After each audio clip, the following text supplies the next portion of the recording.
What's up, YouTube? You're always so much more energetic than me when we first start. There's something about shouting "What's up, YouTube" in BRS Ryan style that just it's really good fun. It's lovely, it's good fun saying it. Is Lara in? As in your partner in? Yeah, she is. So she just hears you shout "What's up, YouTube" every so often. Yeah, and she's like, "Oh God." Yeah, yeah, I bet. Hello, everybody. Good evening and welcome to the Prestige Reef Dork Show, where we're going to be talking about all sorts of things. And I've just realised I didn't update the title, which I meant to do earlier. But we've got a load of features that we're going to get through today, including the mass debate. Oh, good. Oh, yeah. This was the one bit you forgot to remind me to prepare for. So, hey, I've been reminding you all week on this one. The other bits I've true. But we've also got Fish of the Week, Tank of the Week. Tank of the Week, that is going to happen. Coral of the Week and Product of the Week. Again, no shilling. This isn't just, hey, go and buy an AI Nero 7 or an AI Blade or whatever. This is good stuff that we think is the AI Nero 7s have just gone up. Sales have just gone up because you mentioned them. Exactly. So that's how it works. If I say a product, you have to start saying other power heads are available. Other power heads are available. Yeah, indeed. Imagine if it's that simple. You just say something and everything sells. And yeah. Anyway, so yes, hello. That's what we're going to be doing. And I'm with, as always, with Ryan from prestigereef.co.uk, the UK's #1 coral selling website, who is having a small coughing fit. True, but quietly muted. Yeah. How are you? All right? Yes, I'm good. Actually, I had a pretty good weekend this weekend. Actually, I saw my nemesis yesterday. It did. He turned up on his motorbike. He looks like the coolest guy. So Alex came to my house yesterday. Had a little look around the coral farm. Mm-hmm. I got a little gift from you, didn't I? You did. See, sometimes we're like old school people where we like I will give you something for free and then you'll give me something for free. So you actually gave me, I'm allowed to say what you gave me? I don't know. You are indeed. Yeah.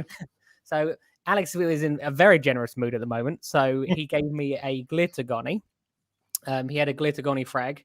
And I think that it for whatever reason, you weren't an overly, well, you can say how you. This is classic reefers code because I swapped it with Abbas, who might be in the chat. Yeah. And I gave him a chunk of strawberry shortcake that he wanted. And he gave me one of those. It's a really nice coral. But I found when I got it in my tank, I found that if you look really close, it's a glittering kind of coral and it looks really cool. But when you're like 6 feet back, it just looks a bit boring. It's like quite a dark green. So I decided, I was like, do you know what? I'm not actually that bothered. I was like, do you know who is bothered and who would be able to grow it out into a colony and put it in the coral bank? So if I do change my mind in a year's time, I can get it back. Whoa, no takesy backsies. Exactly.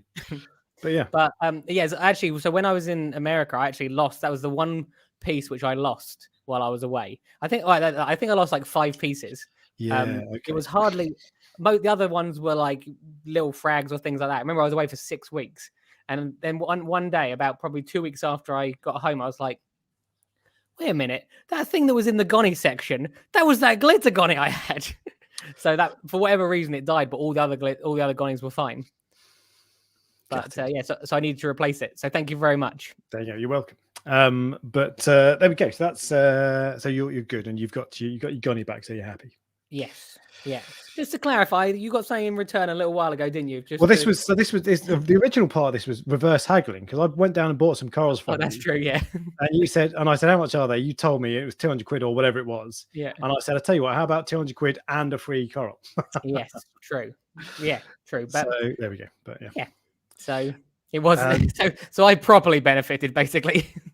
But then you've given me you gave me a really nice chalice a little while ago, which is now jelly bean rainbow chalice. Yeah, it was tiny when I got it, but now it's really kind of started to melt over the rock and it's got all the colors coming through. I remember that because you came here and I said, do you want one of these? And you were like, yeah, I'll take one. And I said, look, you can pick any of them. And because you're truly English, you're like, I'll have the smallest piece. Rather than taking the biggest piece. I couldn't. They're nice corals and they're expensive. I couldn't take a nice one off you. I know, but as I say, it's like it's looking nice now. Well, firstly, you're the most famous person I know, like other than 2 other people in England. You're like the 3rd most famous person. Yeah. So, but secondly, we're also we're mates, aren't we? Behind this, so This is very and I think that's what makes it entertaining for people to watch, because it's like two mates at the pub together. Yeah, exactly. Which is exactly the whole point of this. One of us is drinking tonight. So I went to go and get a beer, and I've only got water in the house. So not good. But how's your weekend reefing been, Ryan? Tell us about your tank. What's the latest? Right. So there was no update on the angelfish tank this week, just because I've been quite busy this week. With regards to the angelfish tank, I put sand in it. So if you follow me on Instagram, you'll have seen that I've put sand in it. 3 days later, you saw it obviously yesterday. It's now covered in diatoms, literally covered. Now, is it now? It wasn't that bad when I saw it yesterday. Oh, it's now covered. Really? It happens quick. They like double overnight, or yeah, like, I guess so. They replicate very, very quickly. I have put an urchin in there, and I put some snails and a couple of hermits, but they'll just disappear on their own. They usually, I believe, it's silicates is the thing that usually fuels apparently. them. They're made of silica. Yeah, so it's come from the sand will have silicates in it, but I think that's normal for all sand, I believe. And once they've sort of burned through it, they all just die and it goes away, and that's why no one has it. But unless you're adding silicates, like some people have silicates in their RO water. Yeah, really common. So that was yesterday when it's pretty good, and then today it's like just brown. Yeah, it's funny, but it's part of the thing is so like. When people talk about the ugly stage, I don't consider diatoms to be part of the ugly stage. They're not attractive. Oh, maybe no. Actually, I'm not phrasing that right. I mean, I don't look at diatoms and think, oh God, no, it's a problem. Like, because if you get algae in your tank, you know it's going to burn off, but you can't help but think, oh God, I don't like it. But with diatoms, there, it's just they'll burn off and they'll get eaten. Everything eats diatoms. It's like bottom of the food chain. So it's just I know. Yeah, so I'm not overly worried. I know I put a post on Instagram a minute ago showing people that the diatoms, but if you're a new reefer, then all of a sudden you've got this tank, you've had it for like 10 days or something, and the whole thing is brown. I can see why people would panic or go, oh, what am I doing wrong? And then they start to try and fix things, and they touch things and they change things, it doesn't make it any better. It can be very frustrating for people that don't know what they're going through, that it's just part of the process. So that's why I thought I'd mention it. And it's easy for people to look at a tank that's covered in algae and got diatoms, and then you post online and someone says, don't worry, it'll be fine. Yeah. But it's easy to think it won't be. What do you mean it'll be fine? There's no way that's going to get better on its own. Yeah. And there are times when it won't be better and it'll get worse. So it's a nightmare, isn't it? So that's the angelfish tank covered. The coral farm is I'm slowly but surely working through to try to clear out some space. I obviously, as you know, I put a load of discount codes out last week to try to clear lots of coral out. Mm-hmm. And it's interesting because you came yesterday and you went, it doesn't look like it's worked. It's still full. Yeah. So that's with the coral farm. There's no real updates in there at all, but there is an update for the website and for the channel, because what did you make me do yesterday? I made you buy a camera, this exact camera, the same one I use. So I have now bought a camera. Bullied you into it. Yeah, you basically bullied me. So yesterday you came here and you were like, look, I don't know if you've got the pictures that I sent you this morning.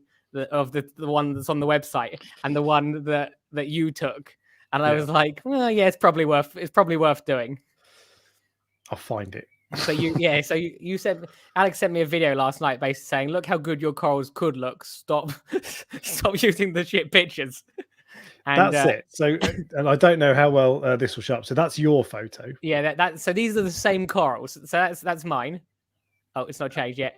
And that's what they actually look like. That sort of orangey yellow, goldy color. Orangey, yeah. So I said, what I said, you said I can't see any difference, jokingly. Yeah. And I was like, the difference is your one is worth 100 quid, my one's worth 200 quid. Yeah, exactly, basically. But I just thought it will be worth it in the long run. So I not fear, but I don't like new things like technology and a camera can be quite, if you're not sure what you're doing with it, it's an expensive thing to buy. But that's why I went, if you've got this camera, I know that you'll help me. So if I get stuck, you'll just go, I'll just press this button and you'll be fine. Yeah, indeed. And so you'll need to get to work it out eventually. But actually, I can give you some base settings. Yeah. And all you'll need to do is there's a dial called exposure compensation that basically makes it brighter or darker. Everything else in automatic. And that's like a noddy idiot mode that you can't get wrong. So that's the mode you use then, is it? Sometimes, yeah. yeah. If it's because easy. But I generally play with the settings. But anyway, now let's talk about cameras. No. Apart from me. True.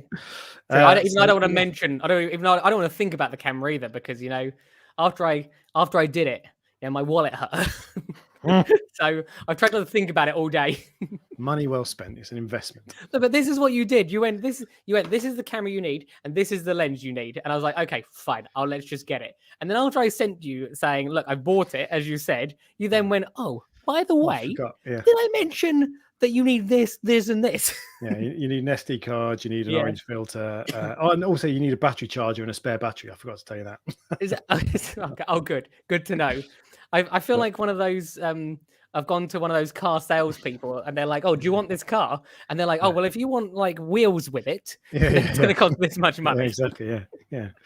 But the good thing is, so this might take a bit of time, but the website photo game is going to be stepped up. I think it's fair to say. I'm also going to buy a black box. Like you can get magnetic black boxes. Like a photo booth, yeah. So that each of the corals will be mostly the same, like the background will look the same, and hopefully I can show off, the good, like how they actually look, because so many people.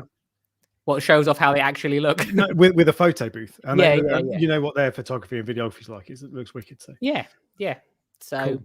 I need to be. It's about being more professional. I want to take look. Don't get me wrong. The farm does well, but I want to take it to the next level where. Because a lot of people say to me, do you want to expand? Well, if I want to expand, I need to have a warehouse. And then then I'm not just paying for myself and the electricity. I have to pay for all these other things as well. So I need to step things up before I can do that, basically. So warehouse in the future. Warehouse in the future. But for now, better photos. And there is one other person who wants to talk about cameras. Jamie's Reef says, which camera and lens? It's a Fuji X-T4 with a 16mm f1.4. And that if you've got a Fuji camera, buy the 16 f1.4. Oh my god, it's such an amazing lens. But what else? Don't look. You're about to do the same thing to Jamie that you did to me. Tiffin 85B orange filter. Yep. What else? That's another like £70, isn't it? 70 quid. SD card was about 100 quid. What is that? Is it orange glass? It's it's quite expensive if it's like a piece of plastic. It is. I think it is glass. Yeah.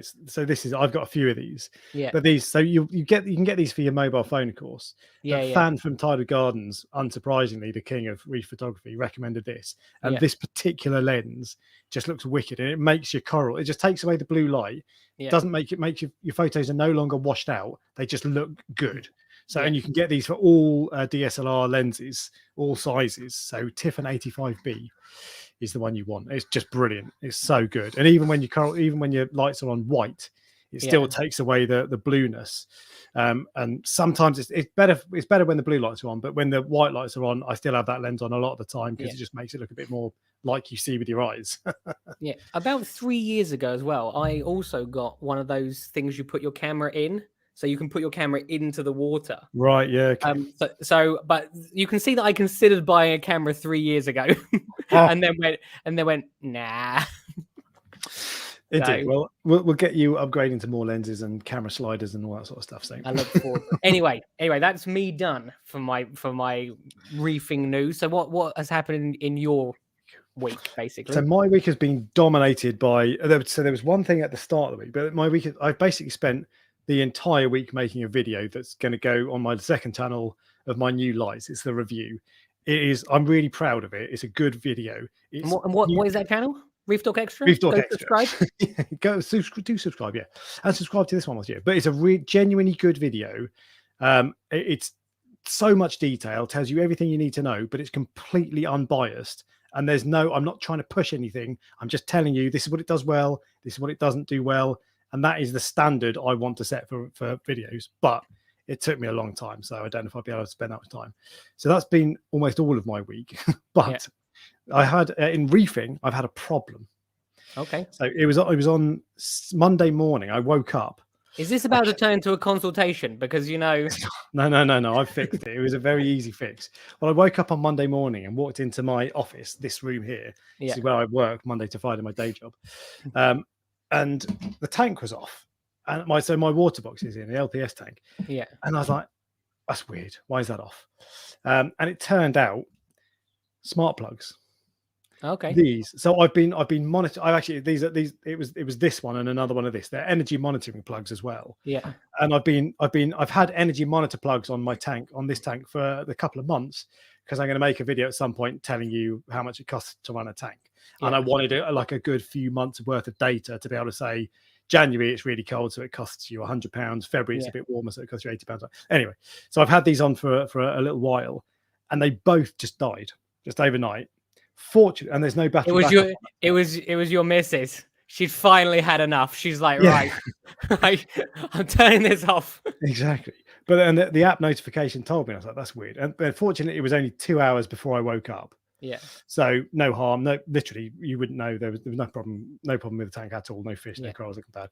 But I've stripped all of these. I've got about 10 of these. This one is made by Tekin, which is a really popular make. And this one is Antella, and these are the energy monitoring plugs. And I've had loads of these Tekin ones. I must have had a dozen of these, maybe more, probably more, in fact, on various pieces of equipment for things like this is Tunzi. So this used to be my Refugium light. Yeah. And because it's just an easy set schedule, and it turns on and off, all that sort of stuff. Yeah. But on the what are these ones? Tekin, on the Tekin ones, Amazon really popular. I found they fail quite regularly, and when they fail, they tend to just go on off. Oh, really? Yeah. And you can hear a click, and you're like, what's that?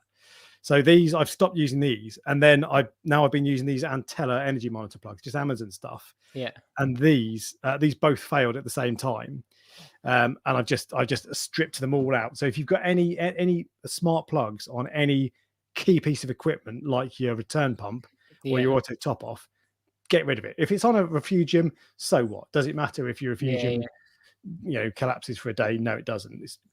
But anything that's a key piece of equipment, I've had so many of these fail now, and it could have been a disaster, but obviously it wasn't. So, and I do need a battery backup. But the trouble is, I don't have any Vortec pumps. Yeah. So if you've got a Vortec pump, an MP40, it's great. It's a piece of cake. Just, there you go, plug it in, done. You can get battery backups, and they're actually quite easy. If you look up DIY, Telegram's done loads of videos on them. There are guides on the internet, but they're too complicated because it's not just plug it in and turn it on. So call Telegram and say, can you send me one? Yeah, exactly. Well, if he was in England, I would do. Yeah. He'd be up for it. He'd be well up for it. Yeah. He messaged me this morning as well, basically saying, stop talking about the angelfish tank and start doing something with it. Yeah. Exactly. I was like, oh well, now that you've said it, I better get it done. Indeed. But so what about a couple of other suggestions for plugs? Reef Factory smart plugs. So as far as I can work out, they're not the same as Tekin, but they must be one of like a rebranded one of these. I don't know though, but I presume the thing is, of all the smart plugs I've had, all the plug timers I've had, the old clockwork ones that go tick tick tick tick tick tick tick tick tick. Oh yeah, I remember those. They work. Yeah. They never ever go wrong. They're annoying to set. They're a pain in the arse. You've got to push in the buttons. Yeah, you have to push the. I remember. It's been a long time. So rubbish, but they just work because it's clockwork. Yeah. And the other ones I've had they're B&Q, and they're like oblong shaped, rectangle shape, and they're digital, but they've got little rubberized buttons that you press, and they're fiddly and not very. There's no app, but they don't break. I bet they break more often than the clockwork ones, but anything like these, the Tekin and the Antella ones, over a long enough time they'll break. And the Reef Factory ones, I don't know, maybe they've gone for better quality ones. And TP Link, to be fair, I've got one TP Link one that I've had for a while and it hasn't broken, but that's only one. With these, I've had a dozen of them each, and they fail. So I know a bit more about the failure rate. Because my TP Link one, just because it's working, doesn't mean it's reliable. Yeah. But I just as soon as that happened, I was like, get rid of them all, just take them all off. I just don't want them anymore. And actually, I don't need. It was for convenience for things. So like, if I want to turn my skimmer off, I can just do it on my phone. For example. But you just don't need that. So basically laziness. That's going in the bin. That's going in the bin.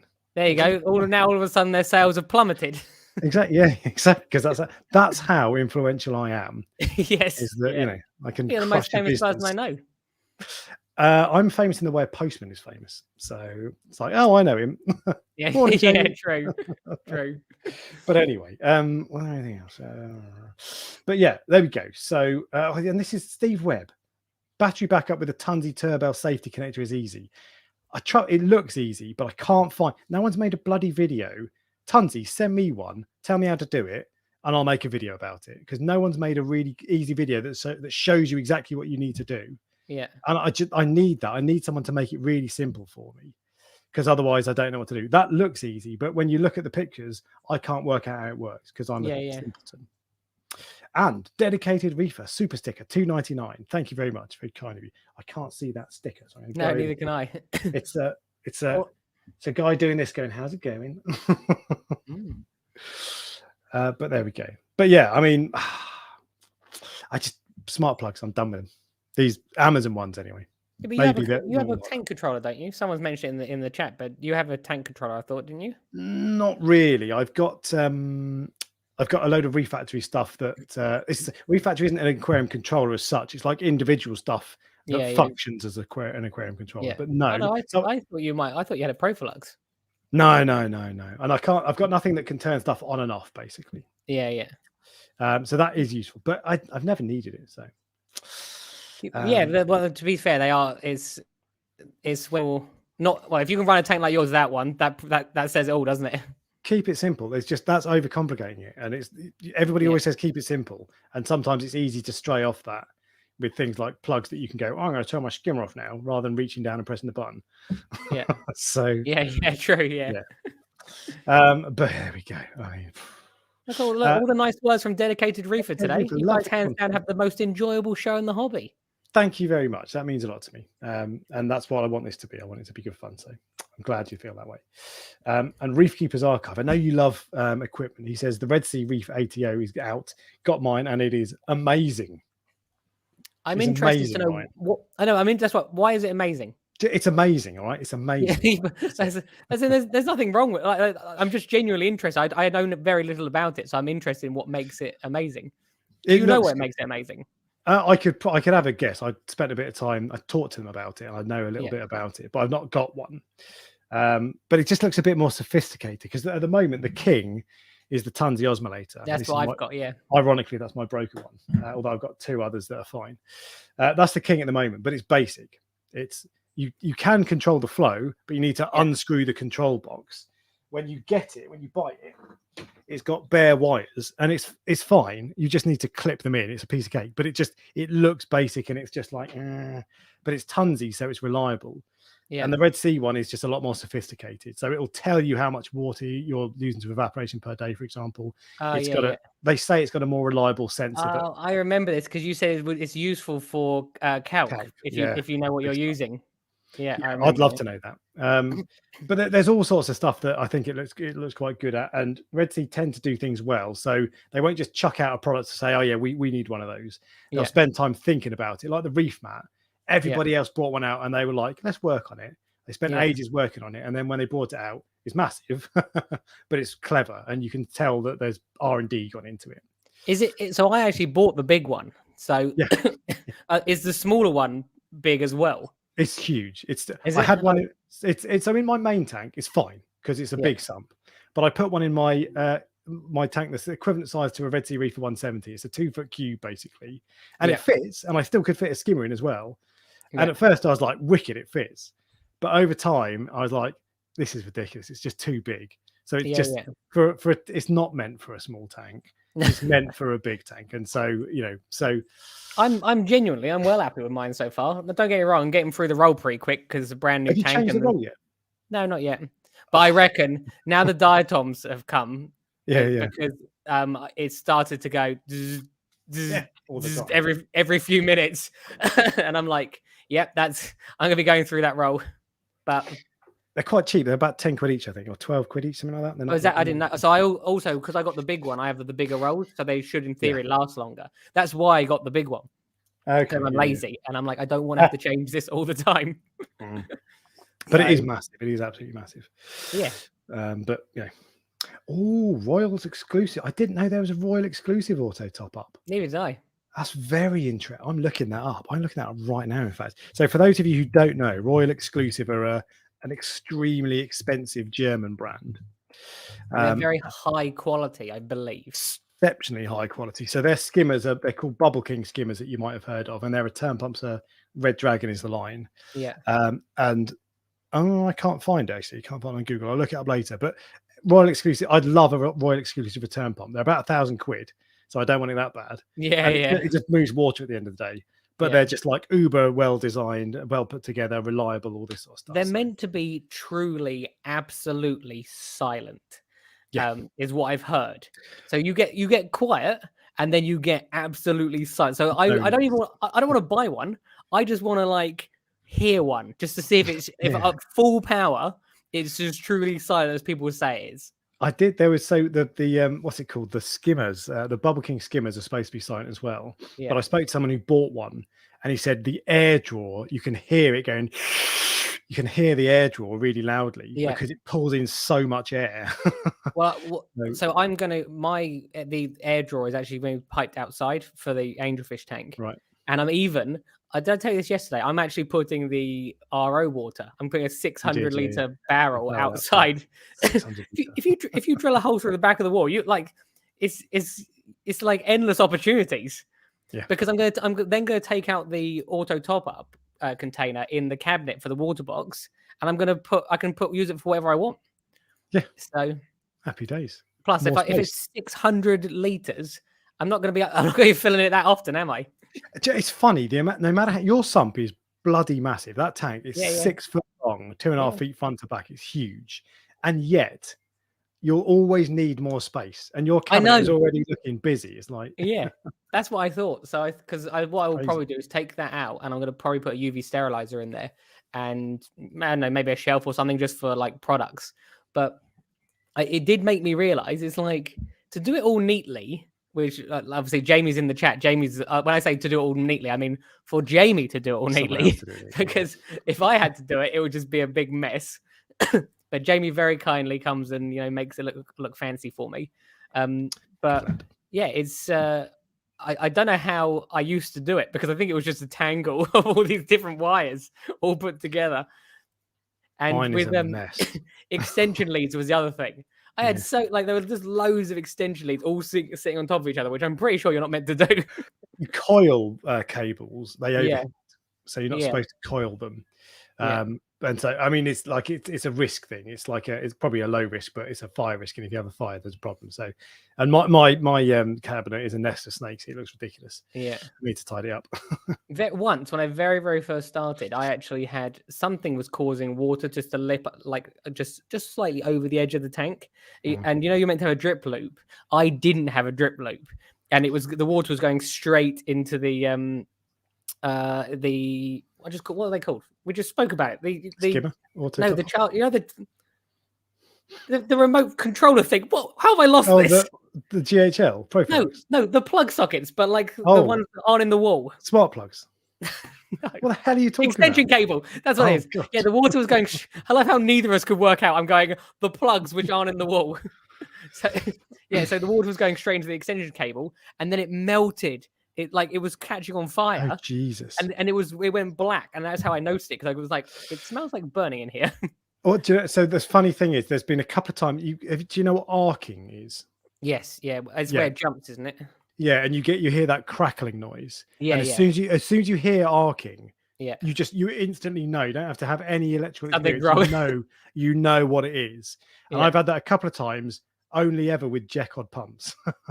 And it's been my if the plug in the power supply is slightly loose, it starts crackling, and I'm like shit, and it's like it's terrifying. And it's only ever happened with Jecod, and it does make me think, although they're cheap, is it better to spend another £100 on a pump from Ecotech, for example? You've got a vendetta against them recently.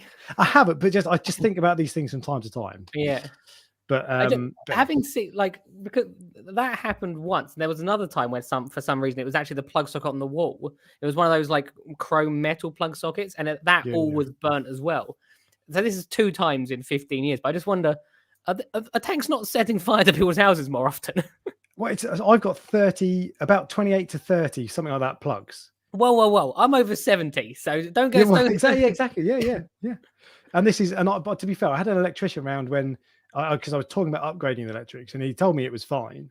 Yeah, he's a good lecky, and we've used him before. But you would think with that, there's something, something would catch fire at some point. But yeah. So someone's just his Reefkeeper Archive just said when he first turned on his heater, the plastic around it melted. Whoa. The only reason I mention this now is because when I very, very, very first got a tank, it was secondhand. I knew nothing about fish. It was a freshwater tank. And I got the tank home. The fish were in the car. There was one heater with it. And I turned the heater on outside the tank just to see if it was working. And it exploded. And I was like, oh, shit. Yeah, it works. Not anymore. So I heated the water up with a kettle. I was heating the water, putting in like the conditioner and pouring that in to get the temperature right for the fish, and then adding the fish. Like, what? I don't think you're supposed to do that.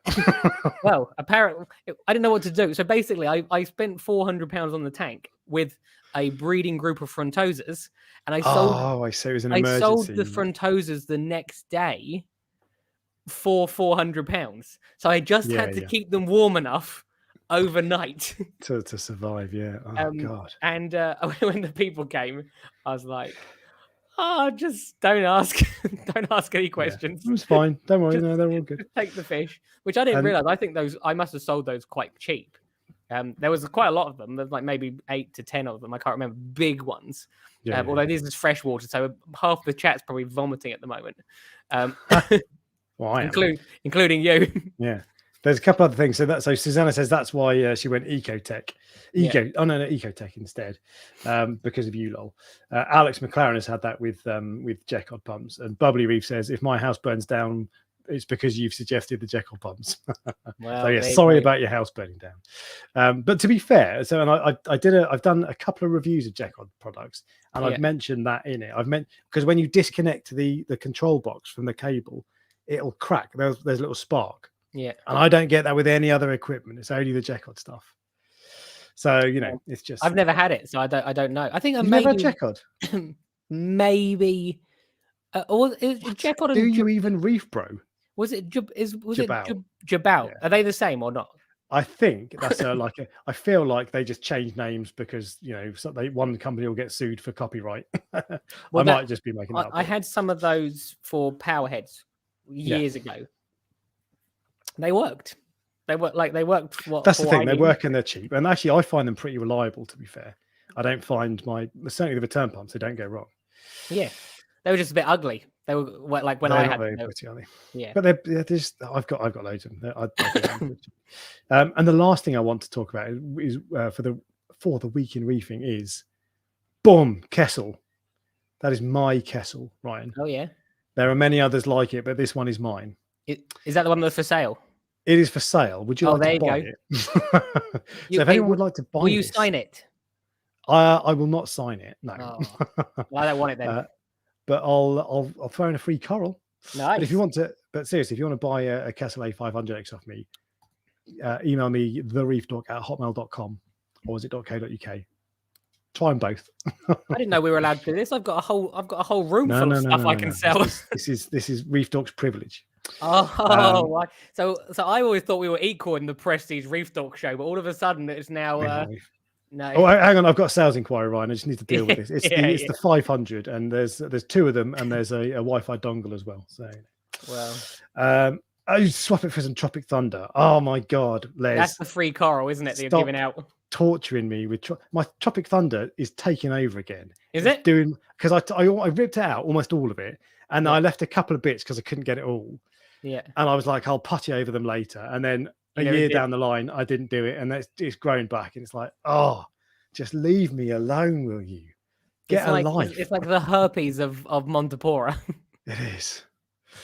But anyway, let's move on because we're 35 minutes and we're just talking rubbish, basically. So that's what people like the most, apparently. As long as we're not talking about equipment, because that's boring.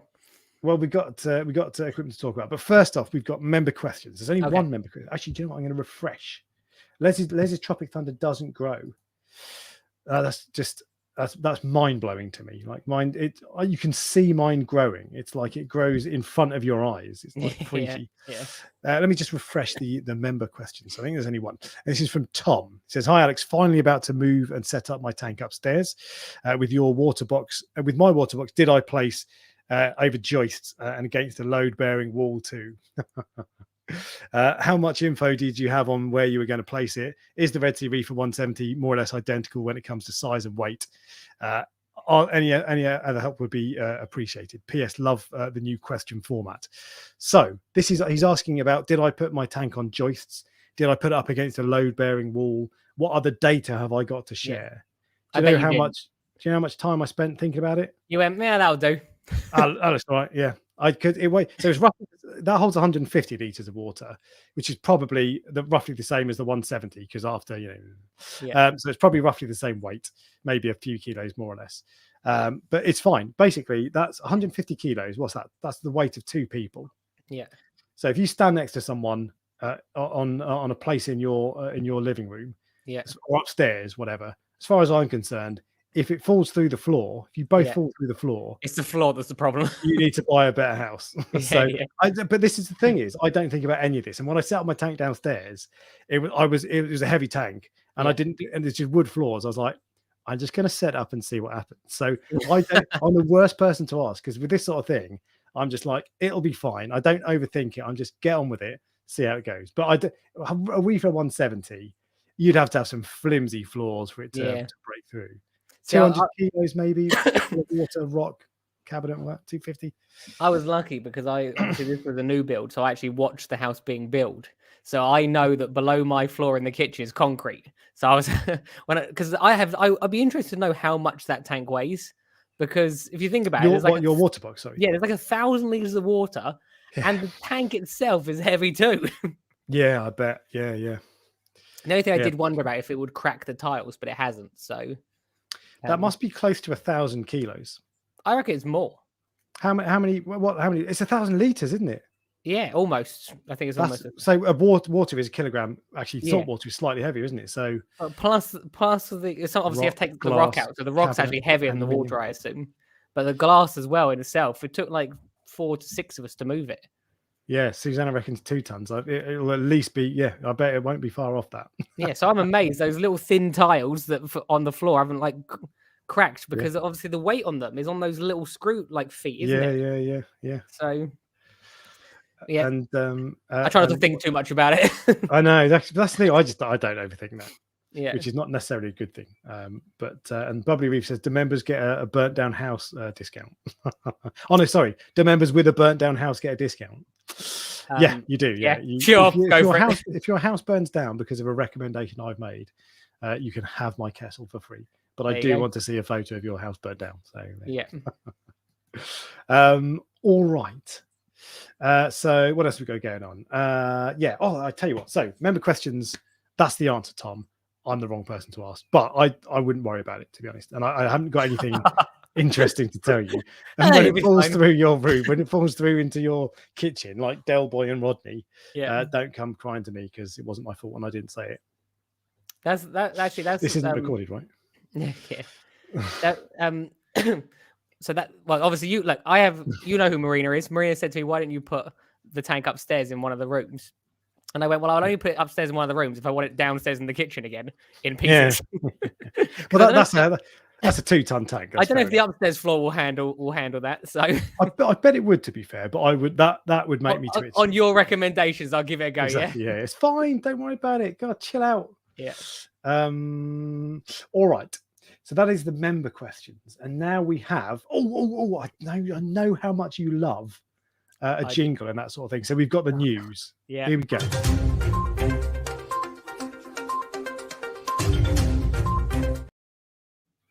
It gets worse every week. Every week it gets worse. I need some papers to shuffle like a proper newsreader. So we have reefing news, Ryan, and it gets more cheesy every week, I think. That's what I'm aiming for, basically. Oh, good. And the first thing is from friend of the show, Jeremy Gay from Reef Builders. Okay, yeah. And I've just realised I'm going to add something else in as well. Friend of the show, Jeremy Gay from Reef Builders, who reported about a new reef discovered in the Galapagos Islands.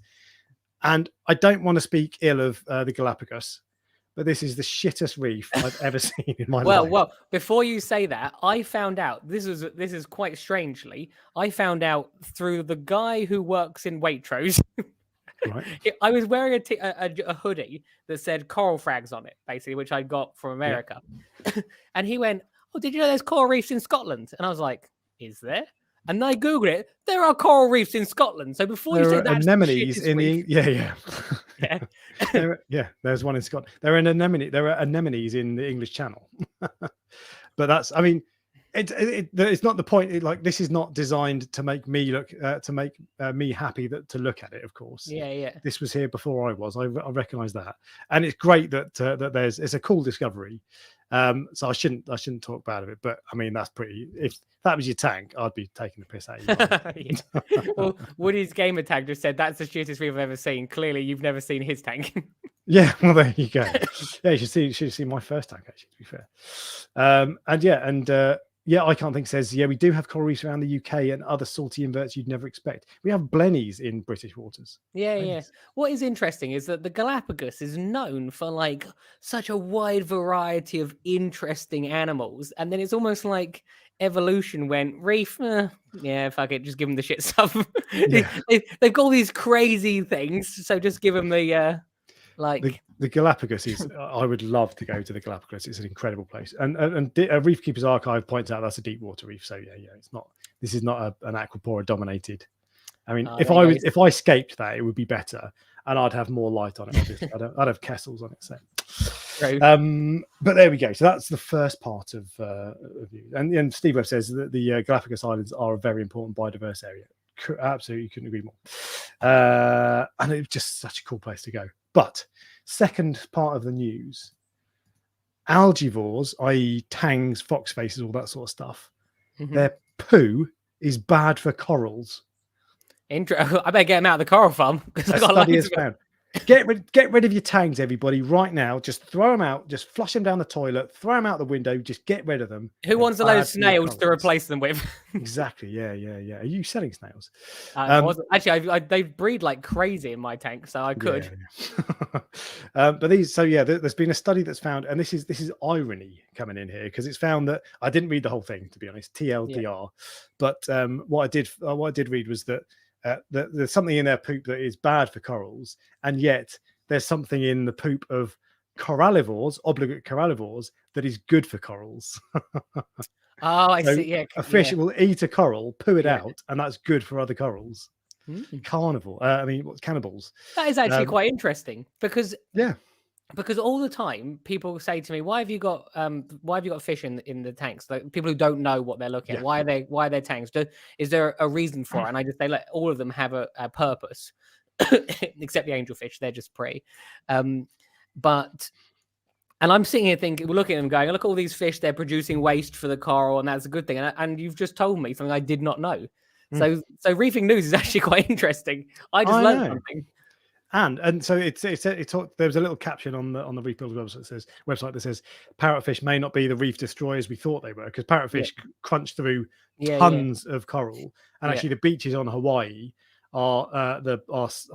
the sand is crushed up coral pooed out coral from parrotfish. Nice. So remember that next time you're lying on the beach in Hawaii, when you're with your toes in the sand. So it's good for it. So this is how nature works. There's like this cycle, isn't it? With everything is doing something. Did they say why it was bad?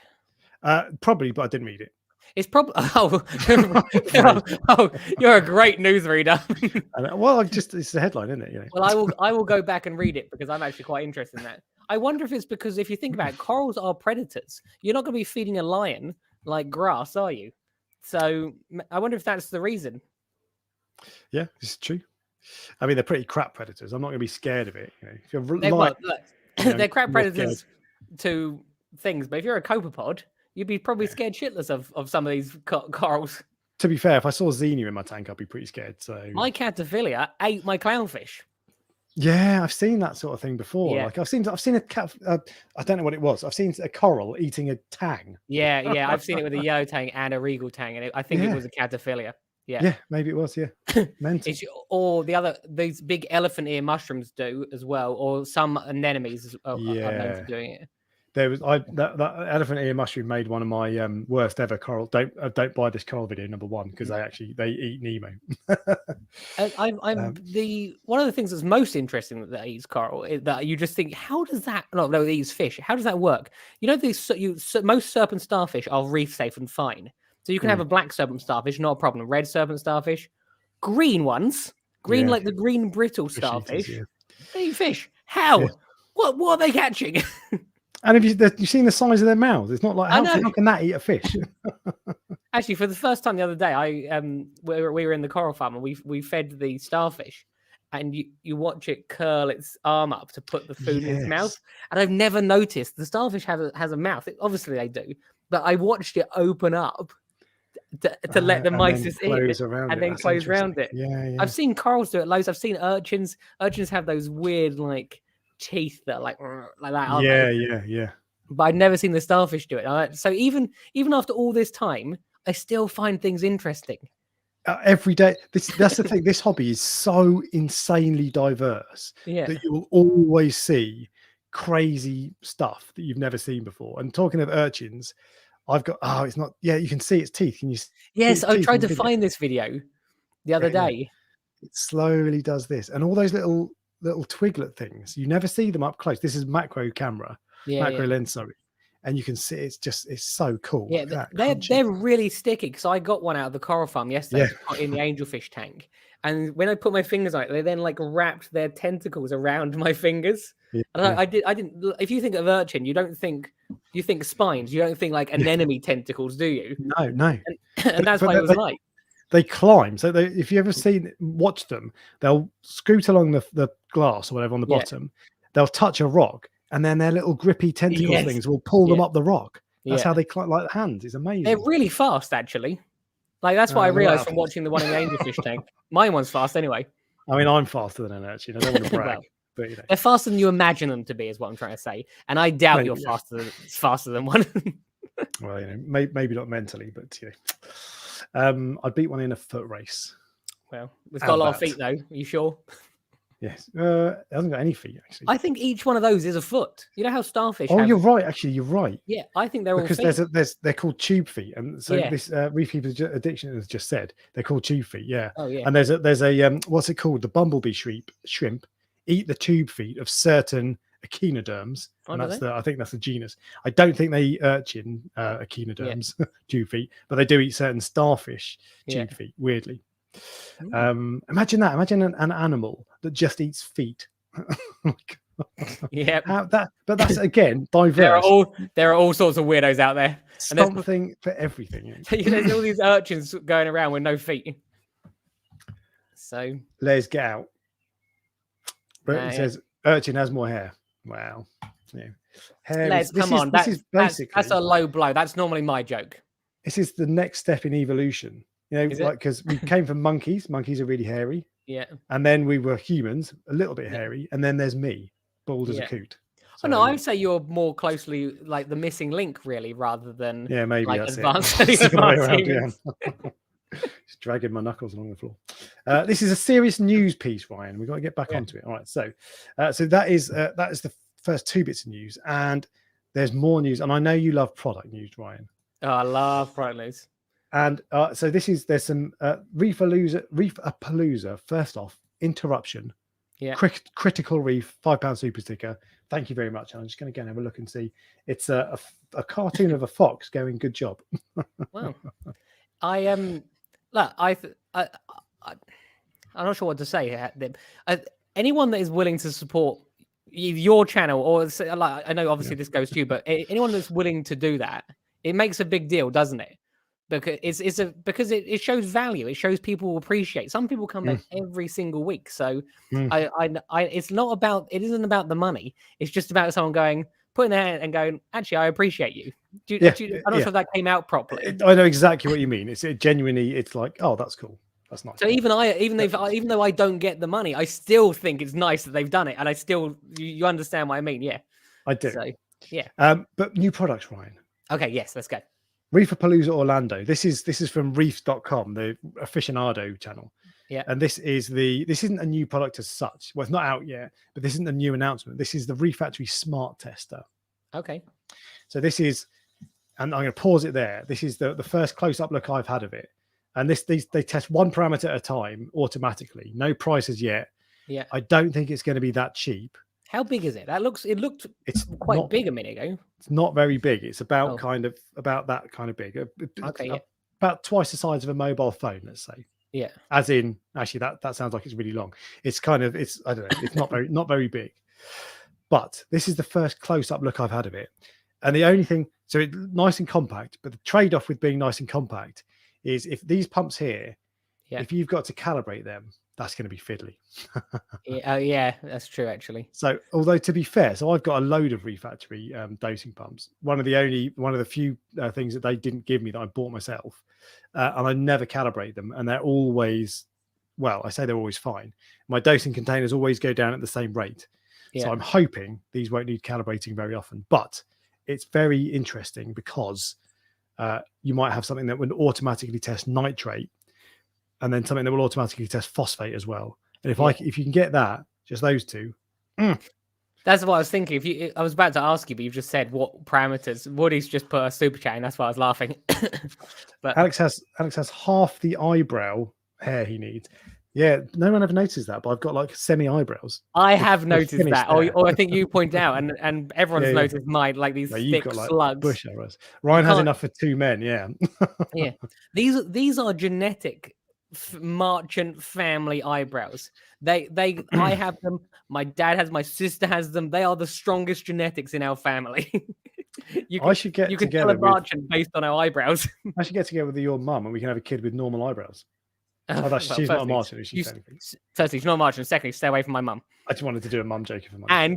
And they come from my dad, so yeah. Okay, there you go. Well, okay, we'll move on.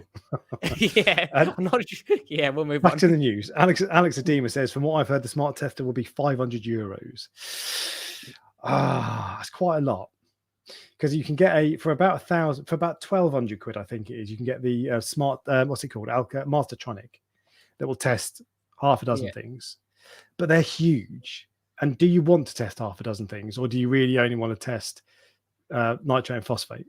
Yeah. Plus alkalinity, of course. So what I want is a magic device that you put one drop of water in that you never have to calibrate. Just a probe. Just tells you. Yeah. Just a probe. It tells you everything. Yeah. It tells you everything. All good. Salinity, nitrate, phosphate. I don't even have to clean it. I want it to be a self-cleaning probe.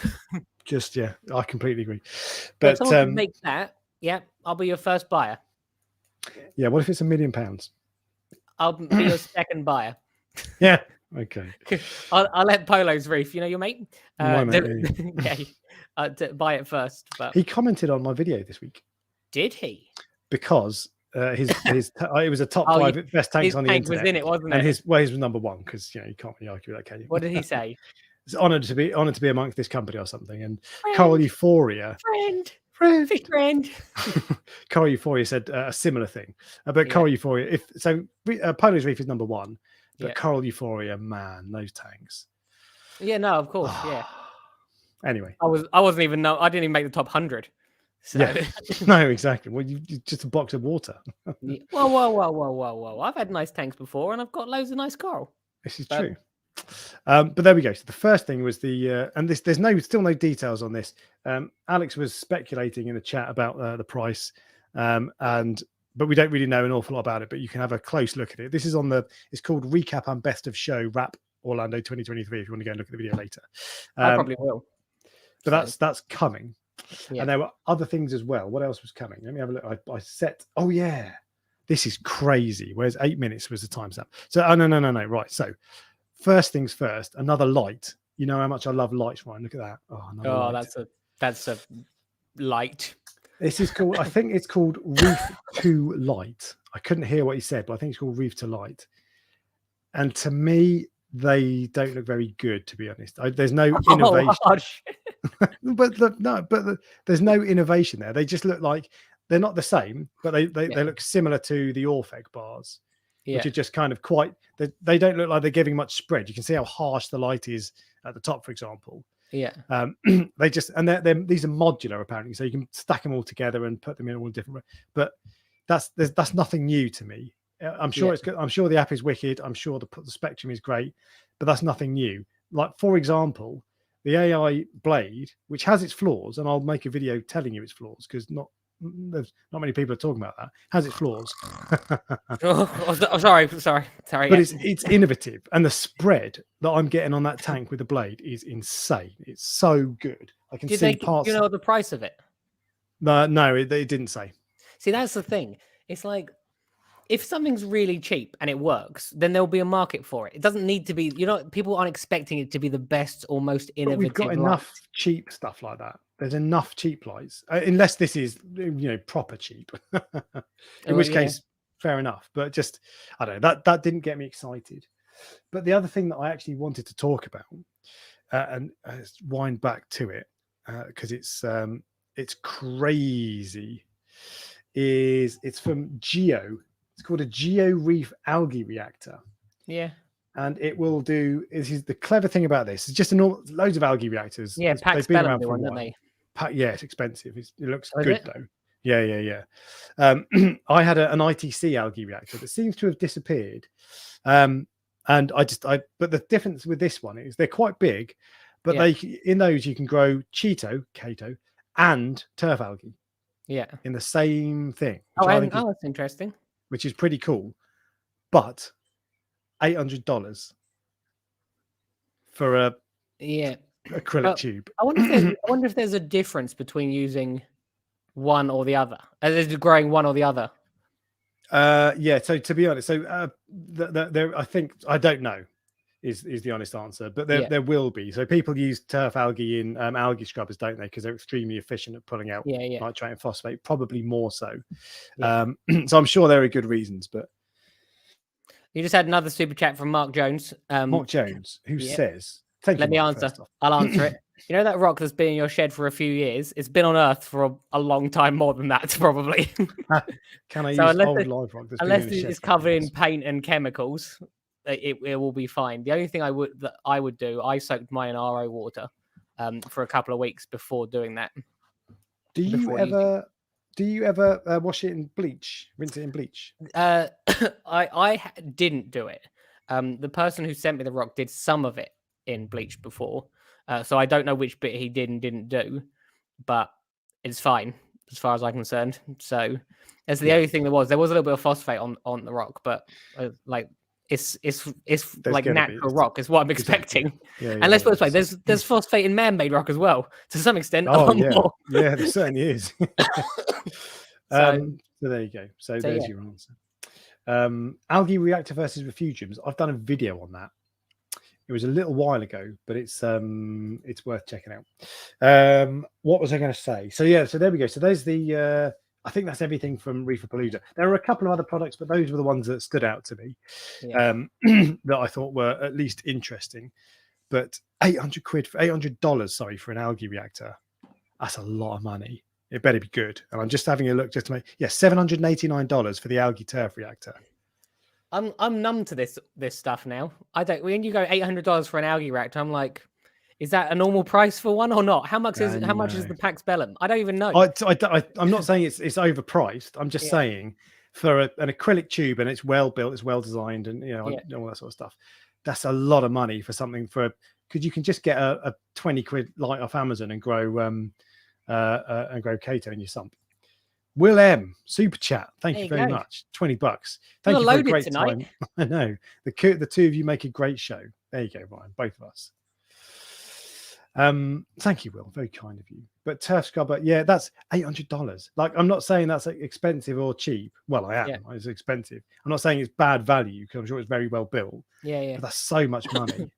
Reefing's so expensive at times. Doesn't have to be, that's what I'm saying. So I don't know if that's because there's lots of things which you go, it's like £600 or something. You said a minute ago £1,000 for a pump. So Yeah, it's like I I've know. become numb to this. Prices are crazy. To this world, basically. You go, well, spend £1,000 on a camera. I'm like, oh, painful. Spend £1,000 on the pump. I'm like, oh yeah, is it quiet? Yeah, exactly. It's stupid, isn't it? But there's one. The last thing I meant to say, and your lights have gone off, so you might need to turn them back on. Whose lights? Your lights are dim. You haven't got any lights on. Oh, it's because it's getting darker. They haven't gone off. That's basically natural. That's natural. You turn them on, and I'll talk about the other thing. The last thing I wanted to talk about, KG Tropicals. Ryan, have you heard of KG Tropicals YouTube channel? Is that better? It is. Yeah. KG Tropicals. I recognise the name, but I've never seen anything on it, so it's a very big freshwater channel. I think about 500,000 subscribers, a lot anyway. Big freshwater channel, and I've watched some of their videos. Yeah. But the guy has recently started getting into saltwater. Oh, and he's setting up his first. How many subscribers? Oh, like 500,000. Is he English? No. I know where you're going with that. But yeah, so he's set up a saltwater tank, but he's talking about setting up a budget saltwater tank. Okay, be interesting. Which just there's not enough budget reef tanks out there, because we're talking about an algae reactor for 800 quid, a return pump for £1,000. Yeah, and like you say, you're numb to it because it's just like that's just what everything costs. Someone said that's high end of the hobby. Someone says who's actually spending £600 on an acrylic tube. That they're with a light. There will be loads of people. Yeah, because it looks good. Yeah. That's to be fair, if you were loaded, if you had enough money, and the $800 for an algae reactor isn't expensive, why not? Because it's probably very good quality. But yeah, so the point is, KG Tropicals are getting into it, and with a bit of luck, they're going to do a budget build. Yeah, and I think they'll do that well. I think there should be more of that. So I would encourage that, and I would welcome anybody who makes a budget build. I've literally just noticed when we turn the light on, I look sunburnt. I have like red cheeks. You do look a bit red, actually. I didn't notice that until I put the light on. The camera, this is a Fuji X-S10, which is similar to yours. Doesn't show me looking red, whereas my Sony camera did. So well, you need to upgrade your webcam. I spent a lot of time in the sun the last couple of days, so maybe that's why. You know, us English people, we burn easy. We do indeed. And Dragon Hunt says, I have a really cheap budget tank, but I'm crap at YouTube, lol. I paid £200 for my tank with everything, which is pretty good going. And you can do it. It can be done. Oh, definitely. And I set up a tank for £182, but I didn't have time to keep it, so I broke it down. I did it to make the video to show it could be done. But really, what you want, it's one thing showing it can be done. Yeah. What you want to see is, okay, how's that getting on a year down the line? Exactly. And it would have been successful because it's basically the same as my Fujifilm Evo, only twice the water volume. Yeah. But anyway, what's a good YouTube camera for a reasonable price? Ask a camera vlogger. The Sony ZV-E10 is I'm considering buying one. They're about 500 quid, and they're pretty decent. 4K, all these. That would be my recommendation. What I would say though, how do I put this? Just use your phone. Just use your phone to begin with, because you might get in. I don't know if you have a YouTube channel already or not, but you might start doing it and you might love it, or you might try it with your phone. You go, actually, I really, really don't like doing this. So it's interesting. I actually don't like being on camera. I like editing the videos and things like that. And I used to writing scripts when I did those. But I am not a natural on camera. And you tried it the other day, didn't you? It's so much harder than it looks. Yeah, I've always said, just Michael Aarons is brilliant. He can just turn the camera on and just talk, and he can be engaging. I can't do that. I'm always like, I need time to think. Yeah, you looked very camp when you went. But yeah, so just use it. But if you want a camera, if you want to do it properly, a Sony ZV-E10 is about 650 quid, and it's a very, very good camera.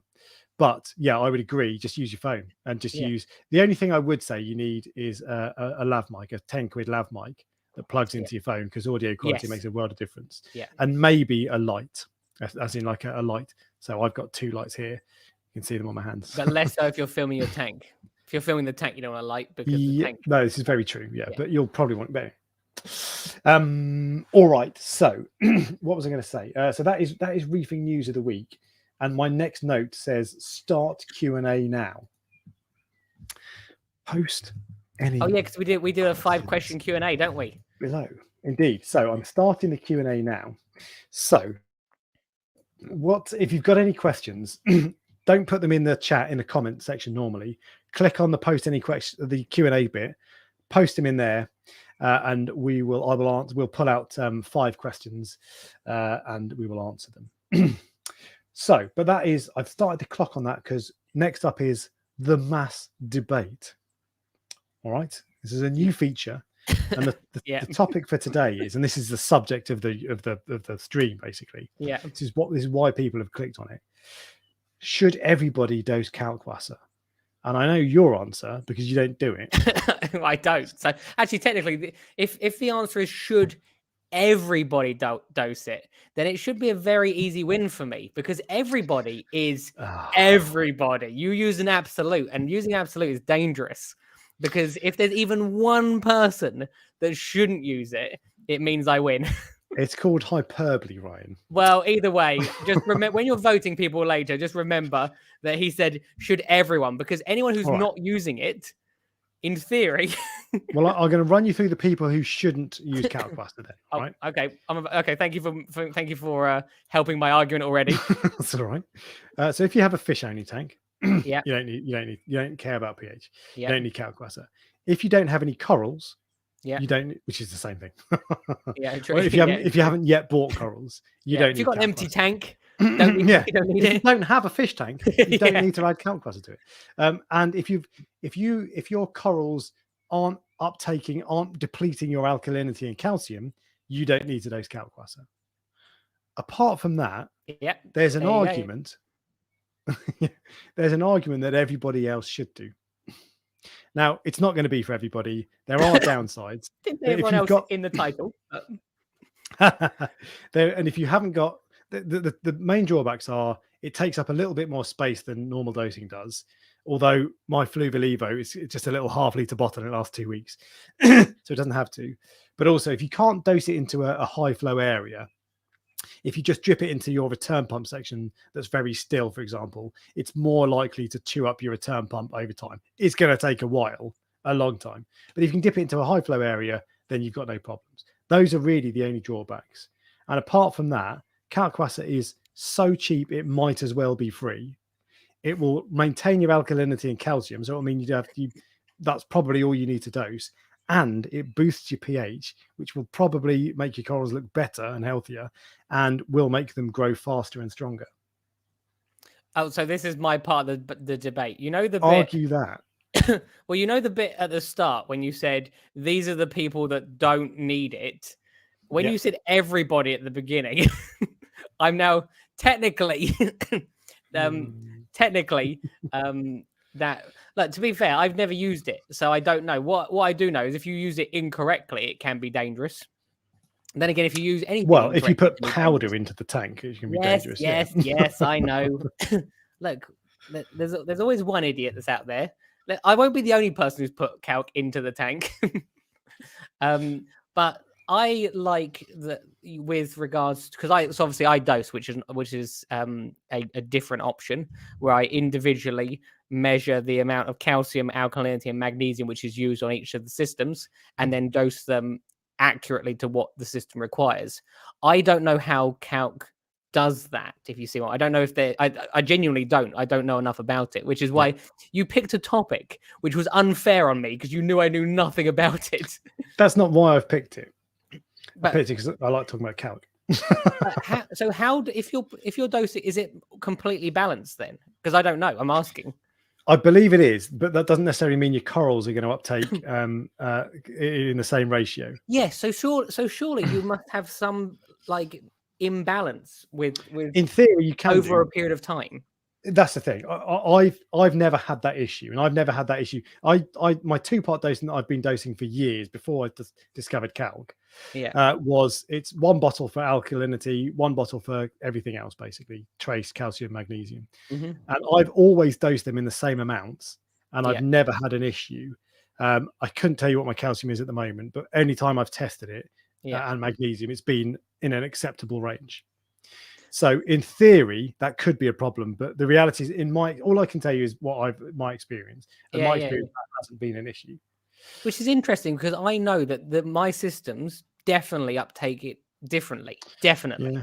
Yeah. So if I was going to dose it on the SPS system or the LPS system, there are discrepancy between not only the amount that each system uses, but also the balance between one of them seems to uptake calcium a lot more than the other. I don't know why. That's funny.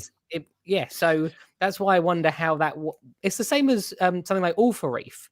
Calc and Alpha Reef, if you think about it, are basically the same like principle where you put one thing in and it does it for all of them. And a lot of people think that you can just use Alpha Reef and it's fine. But if you actually read the instructions on Alpha Reef, I believe, because I've not read them, but someone told me this, it says you may have to adjust parameters or something along those lines. Of course, yeah. And you should, with all of these things, you should test everything anyway to make sure. Because if your stuff's drifting out, just because the instructions say dose Alpha Reef and it's fine, doesn't mean that it is. So you should, with all that sort of stuff, you should always test. So what you're saying is this thing that you said everyone can use, not everyone can use. Of course they can. Why not? Or not everyone should use. And secondly, there's a possibility that some of your parameters might drift out. And then if they drift out, any of your parameters will drift with any product you're doing. But if they drift out, what are you going to use to adjust them? Are you going to add more calc, or are you going to add more calcium individually? So I've never had that, so I can't tell you. But I think if you had that, you'd have to buy a calcium supplement separately and dose it up. Not looking good for you, is it? It's looking very good for me because people have been dosing kalkwasser for 30 years, maybe longer, and having results that you wouldn't believe. And it's not an issue. And on my main tank, I started dosing kalkwasser thinking it would reduce the amount of 2-part dosing. So it might save a bit of money because my 2-part is quite expensive. It's ATI Essentials Plus. It's very good. And it boosts pH, trace elements, all this sort of stuff. But it's expensive. But actually, it turned out when I started dosing kalkwasser, because my pH shot up, I ended up dosing my dosing didn't reduce; it increased my 2-part. Oh, really? Because my corals were uptaking so much. Because So it was crazy. But anyway, but that balances out my magnesium and calcium, I suspect, and my trace elements. But we're pretty close. We're 60-40 in your favor, Ryan. How is this? Like, I thought I was almost convinced that I had no chance with this one. This wasn't like. Oh, I thought it was good the other way around. This wasn't because I put forward a good argument. This was because people just don't like calc, I think. I don't know. Well, 2/3. So it's 2/3 versus 1/3. And the thing is, so pH is the main set, which is what people say. There are a couple of things. Really, it's basically free because it's just so unbelievably cheap. Yeah. But really, it's a hobby. It's an expensive hobby. Most people don't really care about that. For some people, that absolutely will be a consideration. But most people don't really care. I wonder how much of a difference it makes. Like in the pH. No, how much of a difference financially it makes in comparison to. So, look, you can buy Reef branded products, which one sec. Yep, go on. You just quick cough. You can buy Reef branded products with a picture of fish on them, which you pay higher rates for. But for the coral farm, for example, I buy 25 kilos of sodium bicarbonate in one go, and and it's much cheaper than if you're buying them with a little picture of a fish on them. So if you use those, I wonder at the comparison how cheap or expensive they are over the course of a year. If you see what I mean. I wouldn't be surprised if it's a similar price because if no one does that either. People buy the Red Sea stuff or Alpha Reef or whatever. I've been doing it for years because I'm tight. Yeah, well, exactly. But you're the 1%. Everybody else. So if you compare it to that, I bet it's similarly cheap. But that's the point. It's as cheap as that. But the difference is this boosts pH more than yours does. So this is why consultations with me is so good because I save you money. I'm like, don't go and buy those things. Here's like the secret ones. And the other thing to say about Alpha Reef is similar in that it's an all for one dosing solution, but it also doses magnesium, which kalkwasser doesn't, and it also doses trace elements, I believe, it does, which kalkwasser doesn't, but it doesn't boost pH at all. Yeah, some dosing stuff does. So my 2-part ATI Essentials Plus does quite significantly. I got a big boost, but a 2-point boost, 8.1 to 8.3, that kind of boost with ATI Essentials Plus. And someone asked, what is kalkwasser? Is it a German word for calc water? It's a German word for lime water. Kalkwasser translated is lime water. Oh God, calcium hydroxide is what it is. Does it have like a common name? Yeah, like sodium. Kalkwasser. Lime water. Yeah. Water. So it's calcium hydroxide is the scientific word. Lime water is the common term. But it's called kalkwasser because that's the German. Kalkwasser literally means lime water. So, but lime water sounds crap, whereas kalkwasser sounds reefy. Yeah, that's true actually. Yeah. So that's probably why it's stuck. I think it's good to mention that you can have success in all different ways from doing this. I stick with what I know. I know about dosing and what I need to buy which is why the angelfish tank would do that. That doesn't mean it's the best method. It could be not the best method and more expensive. So this is very true. There's more than one way to skin a cat. I just pulled this one up as well because James says he also noticed an increase in 2-part dosing. So he started dosing calc and actually, so the plan was that, well, actually, I didn't care that it was going to save me money, but I did think it might do, but it didn't. It just meant my cars are growing mentally quick. Yeah. But that's a big thing. But yeah, you're right. It's a question to start a discussion. I don't actually genuinely think that everybody should dose kalkwasser. It won't be for everybody, but I do think it should be. You should think about it at least. Everybody should at least think about it. And I can see you. I can see you for the next debate writing out the question, then going, "How is Ryan going to perceive this so that he can twist it like I did with this one?" That's what you do. This happens every single time I do a live stream. So while I'm doing a live stream, I play with a pen, and I always at the end I'm always like, "Why are my fingers black?" But no, and I did think about that, and I thought about the people who shouldn't before, so I knew that I would have said the exact same as you. But so I just think so. It's not necessarily that everybody should use it, but everybody should think about it and give proper consideration to it because it sounds a little bit sciencey and a little bit complicated. It's really not. It's very, very easy indeed. That's one of the reasons I stayed away from it because obviously I had a negative experience because I was an idiot and I didn't know what I was doing. But for me, it feels like it's complicated, although I know it's not. But I just never really. And that's why I tried. It took me a long time to try it, a couple of years of thinking about it, and then I did, and it's like, actually, it's really easy. It's easier than 2-part dosing. It's just you mix some powder up with RO water, and then you drip it in your tank with a dosing pump. That's it. So it's so easy. And I think you just use a normal dosing pump because I know if it's like a pump for RO water, it like corrodes them or something. So I have different dosing pumps on my water box. I use an Ecotech Versa, and that you can use John Guest tubing, which is much more sturdy. Okay, but the internal parts of the Versa is just silicone tubing. Yeah, and I replace that every year because it will split over time. Yeah. On my Fluval Evo, I just use silicone tubing and a normal dosing pump. Yeah. And I will replace that. I've only been running it a couple of months, but I will replace that every year because over a long enough time, it will split the tubing. Well, actually, I say it will. It might split the tubing because it's quite caustic stuff because it's got such a high pH level. But it's just, Imi knows. He says kalkwasser is amazing. More people should use it. So, and Reef Keepers Archive wants the Q&A. He's like, come on, never mind this calc bollocks. Answer my question. I know what you're doing. You're basically trying to like keep this going long enough. No. Transfers over to you winning. I've ended the poll. 51% say no. 51%. Oh, so it's literally 1%. I'm surprised. Although it says 47% say yes because YouTube can't do maths. But anyway, so there we go. So let's do. So that's the mass debate, and I need a little jingle to say mass debate. So if anybody wants to make you a mass debate jingle, this gets worse and worse. Upload it to Instagram and send it to me and tag me in it. Yeah. And if it's good enough, I'll use it. There you go. So there we go. So that is the mass debate. Now we have 5 questions from. Oh, and actually one thing, Lucius Womack. Have y'all heard of Mailers? I know, I saw that. Yeah, he's a nerdy older guy. That's a bit harsh. And he has an amazing 10-year-old tank. I mean, we're all nerdy, but everyone's had a Mailers. I've met him a few times. I met him. I think he was at Reefer, Florida. I sat and talked to him for a long time. He's actually a really, really good sport. Yeah. He's genuinely like the person you see on the screen is exactly who he is in person. So sometimes you meet people and they're not who they are, or they come across differently. Whereas the person you see on the screen is he's just the most like nice, calm man I think I've spoken to in the hobby. Yeah, he's OG.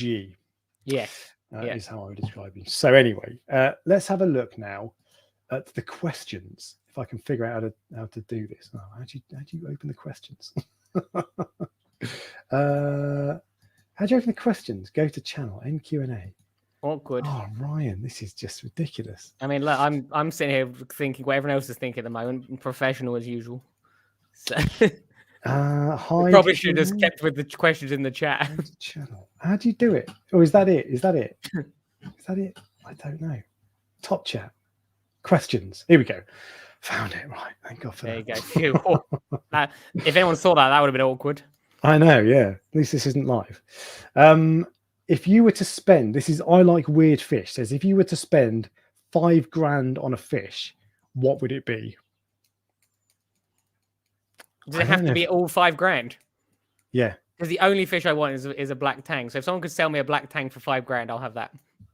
Well, I'll sell you a black tang for $5,000. I'll buy one for $2,500. I literally thought this. I was thinking this today. I will get a black tang eventually, and once I've got a black tang, I think I'm done. I've got all the coral I could ever want. I could have all the fish I ever want. There's nothing else I want, so I almost don't want to have a black tang. I think you'll still have things to I think a candy basslet would be the next one. I think if I got a black tang and a candy basslet, I'm good to go. That's it. Actually, yeah. Do you know what? So I was going to say I can't think of anything. Because I there's no way I would ever spend $5,000 on a fish. First off, no, me either. A candy basslet, that would be up there because they are pretty cool. And in fact, for those of you who don't know what a candy basslet is, candy basslet. Look at that! Hang on, look at that. They're so cool. They are a very unique coloured fish. There is no other fish which is that colour that I know of anyway. No, it's like a sweet from my childhood. That's probably why I like it. A Swiss Guard basslet is one of my favourite fish, which is like a cheaper version of those, or they're not that much cheaper. Did you say boring? Did you just say boring? Yeah, I did. What are you going to do about it? Basically the same fish. It's not the same fish. To be fair, no, that's not the one. There's a different one. There's a different.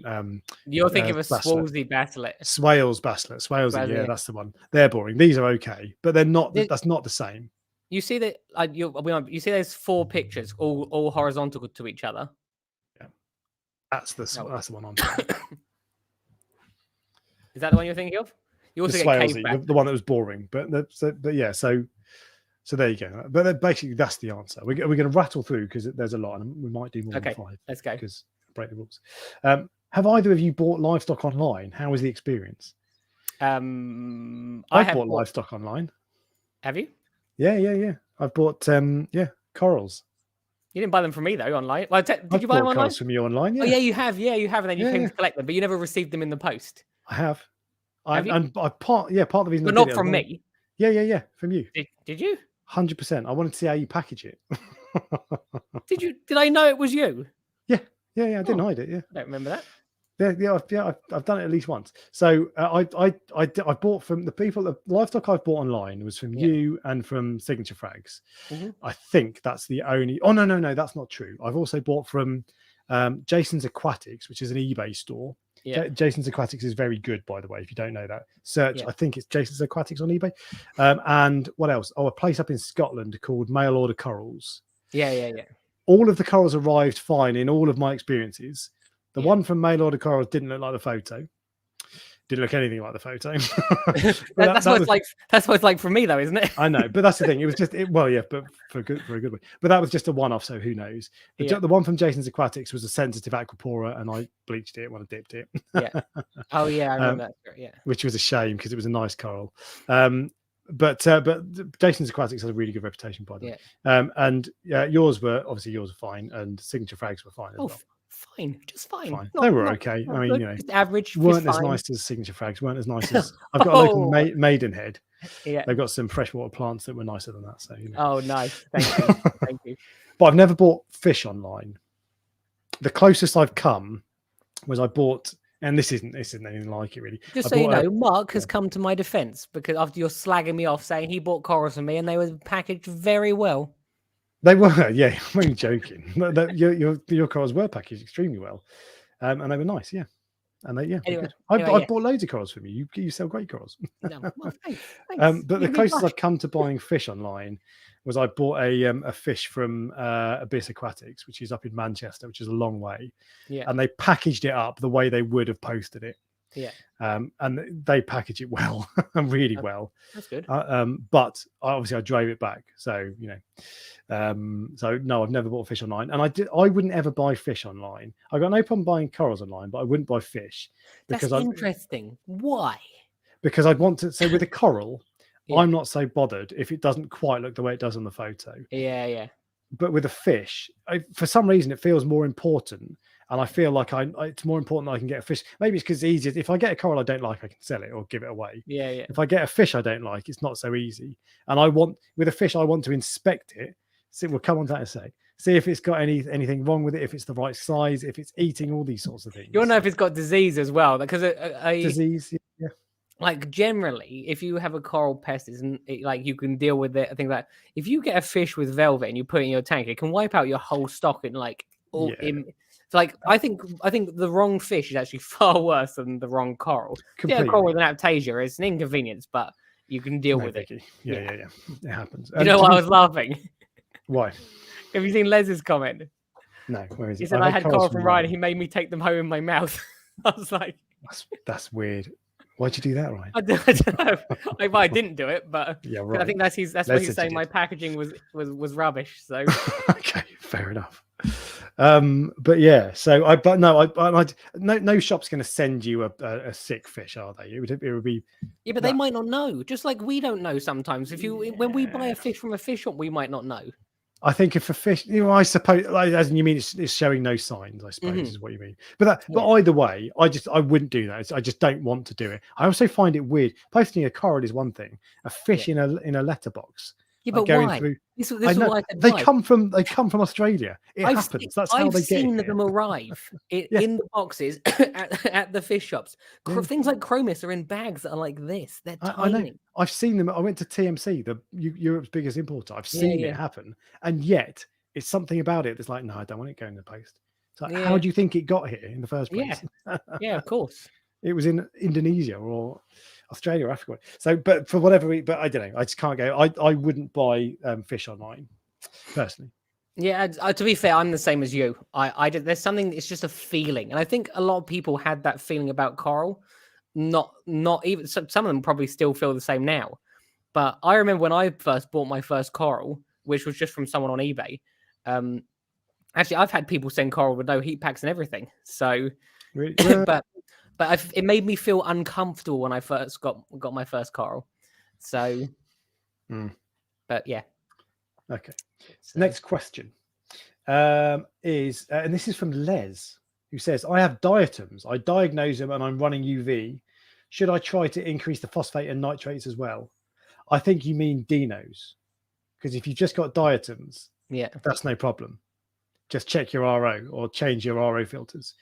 But if you must mean dinos. And the question was, should I try to increase the phosphate and nitrate as well? If they're zero, yeah. But dinos can be a pain in the backside to get rid of. But UV should help. If you can throw away any rock that they're on. He does mean dinos. That's not necessarily. What I'm thinking is I got rid of dinos in one of my tanks because it was covered. It had a frag rack in there and it was covering the frag rack. So I just threw away the frag rack. And that worked really well. But if you've got rock, you don't want to. But I'm not the bit. That's the only time I've dealt with dinos really properly. I just use UV and threw away a big chunk of it. And raised my nitrates and phosphates from zero. So yes, you should do that. And that we'll come on to something about that in a second. And next question, Susanna Jackson. Orphec OR3 added to Radion Gen 6 or get an AI blade. Ryan, this is right up your street. So I would say they're just words to me. For a start, I'd want to know what tank you've got and what corals you're keeping. But let's assume, for the sake of argument, that you do need to get more light and it's better to have better spread for your tank. They're different tools. An Orphec is not better than a blade, and a blade is not better than an Orphec. They do different things. Although, with that being said, the blade is more sophisticated, much more smooth, even spread. I think that is that sums up quite well about things being more sophisticated, because a light is a light, and if you just want to keep soft coral, most lights that are available will be completely fine. If you want to be able to tweak it and turn the knobs on it and have thunderstorms and things like that, then you want something more complicated, but you don't need it to be successful.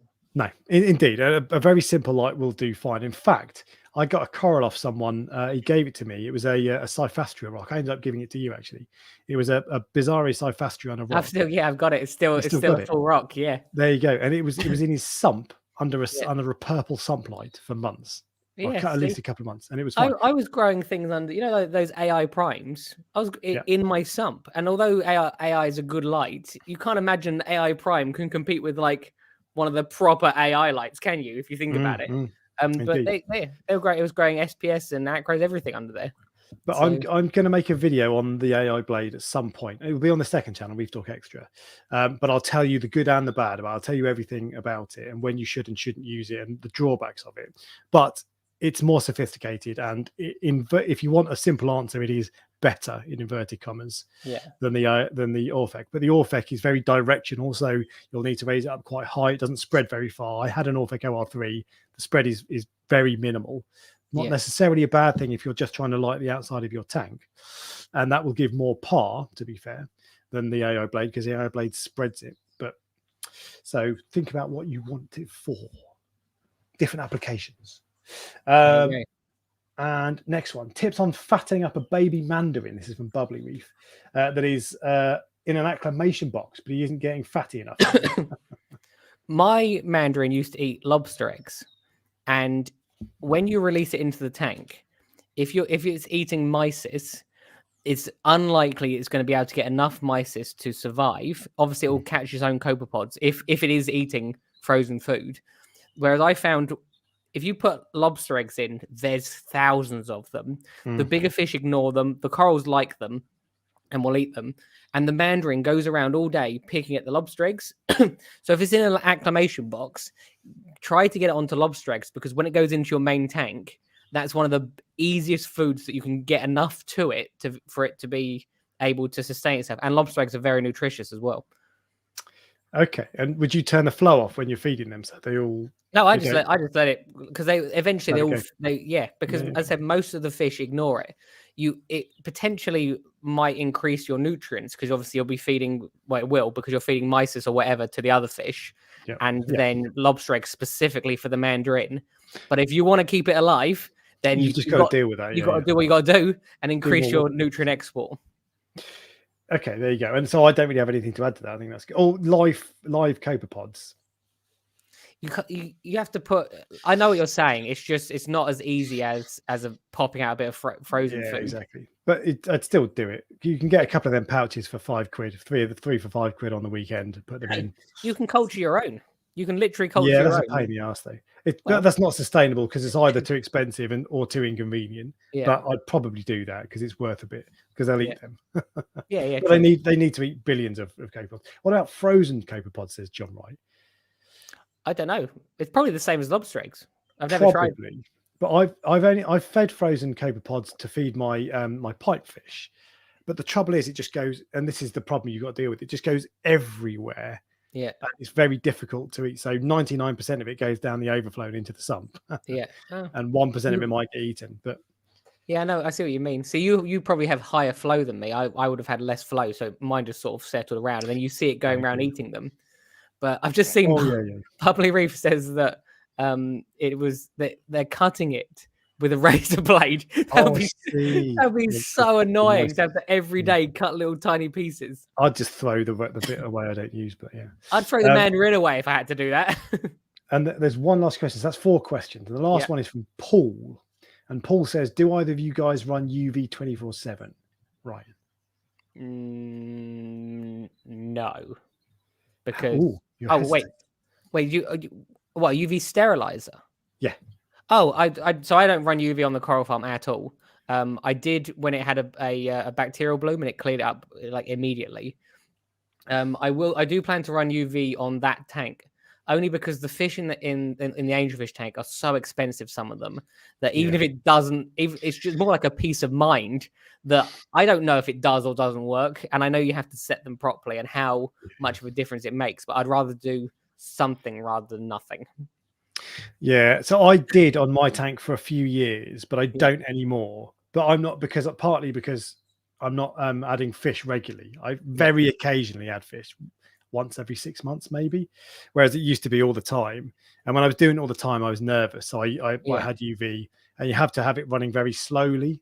As in the flow going through it very slowly, a few hundred liters per hour. I can't remember what it is, but it's very slow.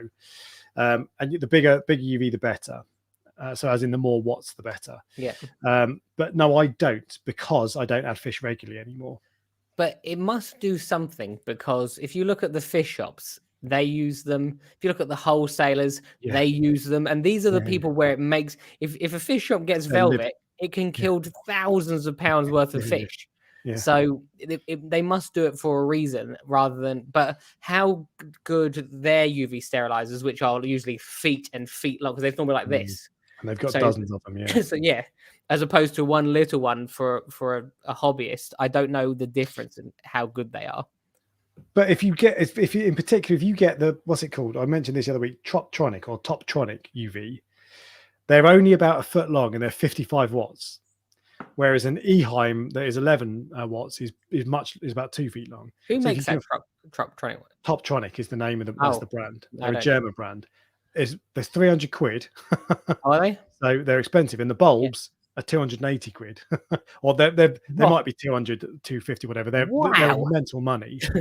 And you've got to replace them every year, probably more frequently. But they're bloody good. So if you've got the budget, go for that. If you haven't, but anyway, I mean, I don't run UV permanently, but that's why.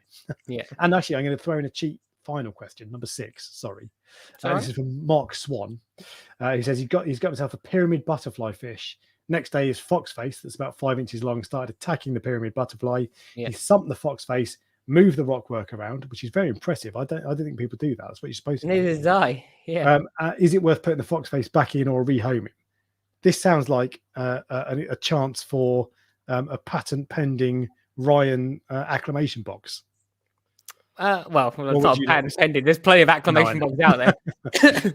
But I think that you're like, I don't know. It's how you, like, an acclamation box might work. It depends how much you like the fox face. Because I don't like fox faces. I know you do. I love it. I've had very bad experiences with fox faces, and I don't even think they're that nice of a fish. I think they're pretty ugly looking. I don't get it. Like, give me a yellow tang over a fox face any day. But I would say they're aggressive, but this guy's aggressive. What I would do, you wouldn't put it back in, I take it. Personally, I wouldn't put it back in. I actually don't recommend them for people because I've had a few eat LPS corals. So yeah, this is true. They're reef safe with caution for a reason, because they eat LPS corals. This is true. But what I would do is I would rehome it. I would take that back to my local fish shop.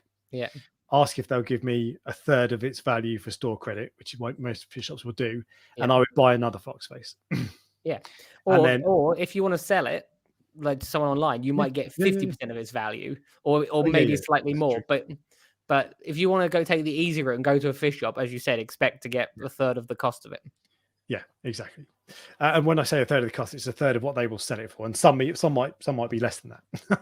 But yeah, that's what I would do. I would swap it out. Sorry, I'm sorry if you're attached to your fox face, but because the risk is, if he's being a bully, okay, you've moved a few things around, but what if he sees the same fish again and he's like, I remember him, I'm having him. I will never forget that I had 2 fish that were living together for months, which was my gem tang and my convict tang, and they were completely fine. And I took the convict tang out for a week, and I put the convict tang back, and it killed the gem tang, even though for months they lived together. And it was just, it's like, so although there will be a change in the hierarchy with regards to moving it, that doesn't mean it's going to be fixed. And also, the next time you put a fish in, the fox face will probably do the same thing.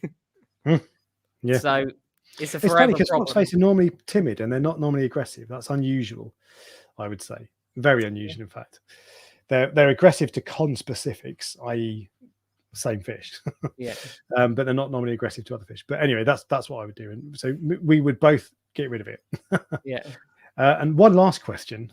Yeah, I knew you were gonna, I knew you were gonna say it. Barbecue, Ryan. Come on, Ryan. You promised I was this, looking, didn't you? I was looking at garden furniture today, so that's a move in the right direction. So if I get some garden furniture, it might happen. Maybe, probably not. I'm going to order you some garden furniture from Argos to arrive. It'll be those plastic chairs, won't it?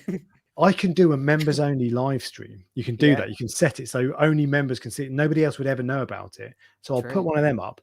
We'll all get together. I'll arrange a time and date to come down. You're going to get together at my house. And we'll just turn up and be like, surprise! Yeah, oh, good. Oh, good. And you'll be like, yeah. So that's the I think Jamie just wants to come over. So he wants to come over and for me to cook him dinner, I think. Because he asks every week. There you go. Maybe his missus isn't looking after him. Obviously not. That women should do the cooking. That sounded sexist, didn't it? Plus, if Jamie's wife is listening, she might not like that. No, sorry. I already have a tenuous relationship with Jamie's wife because Jamie comes over and spends money with me. So all the money. And Bubbly Reef says in France they won't take them for free in shops. Oh, interesting. Okay. I think that depends on what it is, because if you've got a purple tang and you're saying they won't take it for free, I'd be very surprised. Exactly. But I think as well it would depend if they know you. So like my local fish shop know me. I'm in there every weekend. Yeah. So they know that I'm not going to bring in a fish with velvet, for example. Yeah. So I think if they would weigh the risk, and if it doesn't feel right, they might not take it. And when I say ask them if they'll give you store credit, they won't necessarily. Some won't give you anything. Some will only take them for free. And you've just got to suck that up, I'm afraid. If you're taking back a lionfish or a big grouper or something like that, which will sit around, they don't really want, then. But maybe that's just the approach in French shops. And also, I would ask in advance. Don't just rock up with a fish and go, "Hey, do you want this?" Yeah, I see that all the time. It's like, And I heard a story about a shop that did that. The guy rocked up, was really rude, and ended up leaving it in the car park because the shop was like, "I'm sorry, we can't take it." I can't remember why. There were good reasons, and the guy just left it in the car park. Really irresponsible. And the shop took it back in and quarantined it and all this sort of stuff. Yeah. Anyway, right. So that is the Q&A done, and now we are on to the of the week section. I need a jingle for of the week. I need jingles, Ryan. I need to get on Fiverr and get someone to make a jingle for me. And there. So we've got first up is fish of the week. Ryan, what's your first? I'm going to go for a box fish. Box fish is my fish of the week because anyone who knows me will remember Pablo, my box fish. You always use the same footage for box fish. It's such a good video, though, isn't it? Box fish, as far as I'm concerned, are one of the coolest looking fish. Now, I put quite a lot of thought into today's section for fish, and then I was thinking of weird fish. I was thinking of like banded pipe fish and things to show someone, but then I realized that the weirdest fish is one of my favorite fish, and it's a box fish basically. They are not a good choice for our tanks. Obviously, this is going to be sad for you. You see that video with all those fish in there? The chances are 90% of them died. Then they don't do very well in captivity. Don't go and buy one. I had so many people buy them because of Pablo, which was obviously the logo for my channel. And then they sent me a message, I bought a box fish because of you. And, then they sent me a message a week later, I bought a box fish because of you. It's now not eating. And I'm like, I tell people not to buy it. But just because I don't think it's a good fish for captivity does not mean they're not an absolutely cool fish. That's the thing. This is fish of the week. It's not fish recommendation that you go out and buy. Yes. So there you go. You would go for a yellow box fish. Actually, I saw one in Reef Keeper Moss End today, and my missus was like, "Oh, let's get one," and they're cool. Everyone has that. When they see one, they go, "Wow, that looks cool!" Like at first, and then you learn what it is, and you're like, maybe not. And so I'm going for something that is what you might say a little bit more basic. In fact, you might say it's a basic bitch. Well, no offense. It's a Royal Grammar, which is good choice. Staple.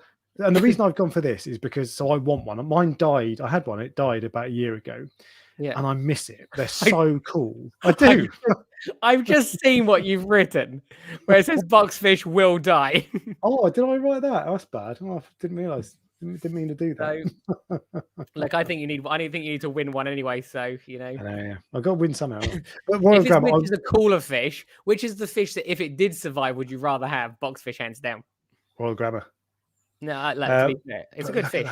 They're so cool. And I made a video called top 5 fish or 7 fish, whatever it was, every reef tank should have. Yeah.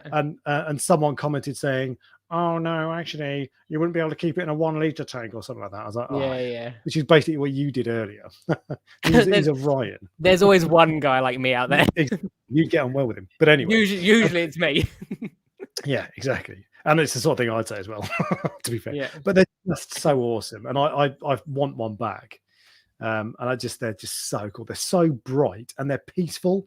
They're a little bit secretive. They hide in the rock quite a lot, but not that much. They're out. They jump, don't they? Have you ever seen a boxfish jump? I don't think I've ever seen a boxfish jump. It's true. No, I haven't. But they're just so cool. And there you go. So that's my fish of the week. They're a bit mean, aren't they? Sometimes. They not maybe with explain. I've just heard because they're a basslet. Yeah, and some of that family is quite. They are a basslet. Yeah. Some basslets are really aggressive. But it's yeah. Look, as I said, I agree with you. I actually quite like that fish. It's weird. I don't usually, if I've had a fish and it dies, I don't usually buy it again. And I had one of those, and it probably, I don't know, 14 years ago. It was one of the first fish I ever bought.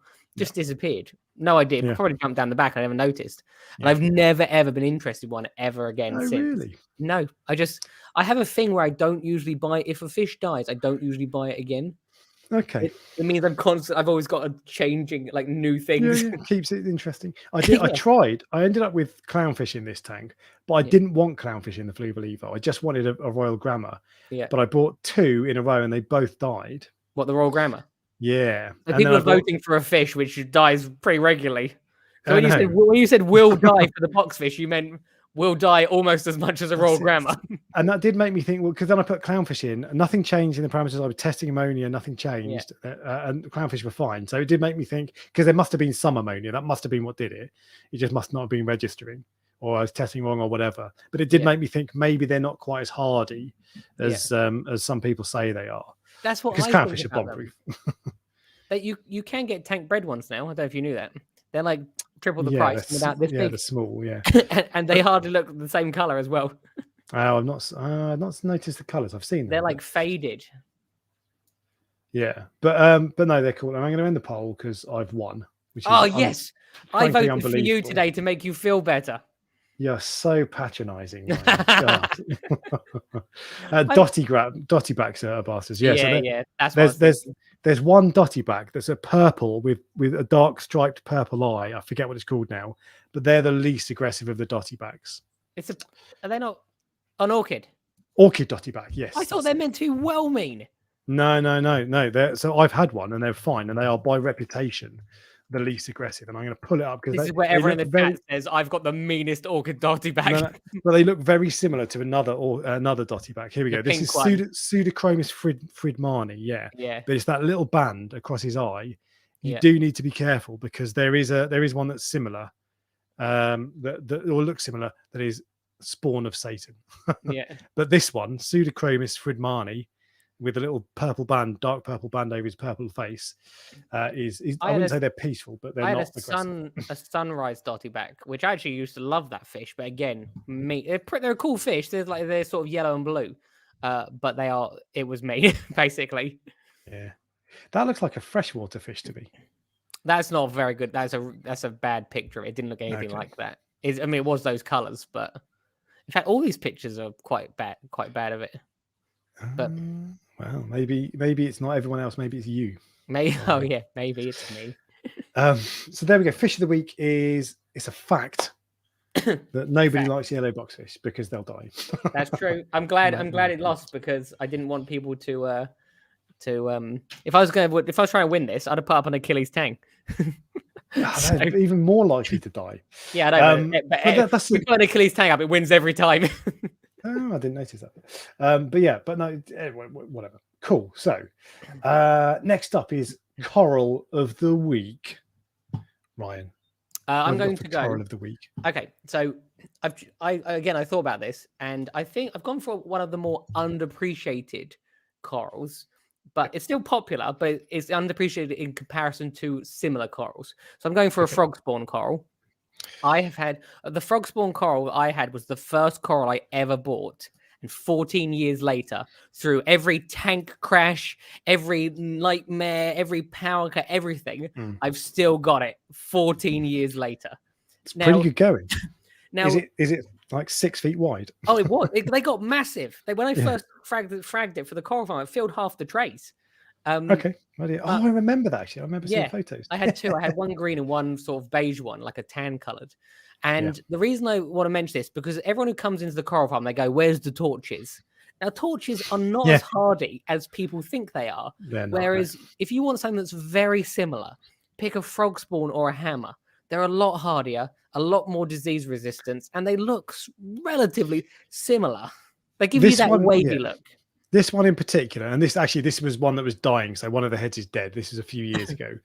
But so apologies for that. But it's a really nice bright green with like blue tips. Isn't it? They look really. I've got one of them. It's really nice. I mean, we can't all keep them alive for 14 years because you put one up with a dead head. Well, and actually that one survived. It came back. Yeah, good. See? In fact, I sold this to you. I gave this to you. In fact, did you? Yeah. I gave it to you. You bought a load of frags and I gave it. I remember actually, yeah. But I now have one that so I didn't kill it actually, Brian. So No, I killed it after it came here.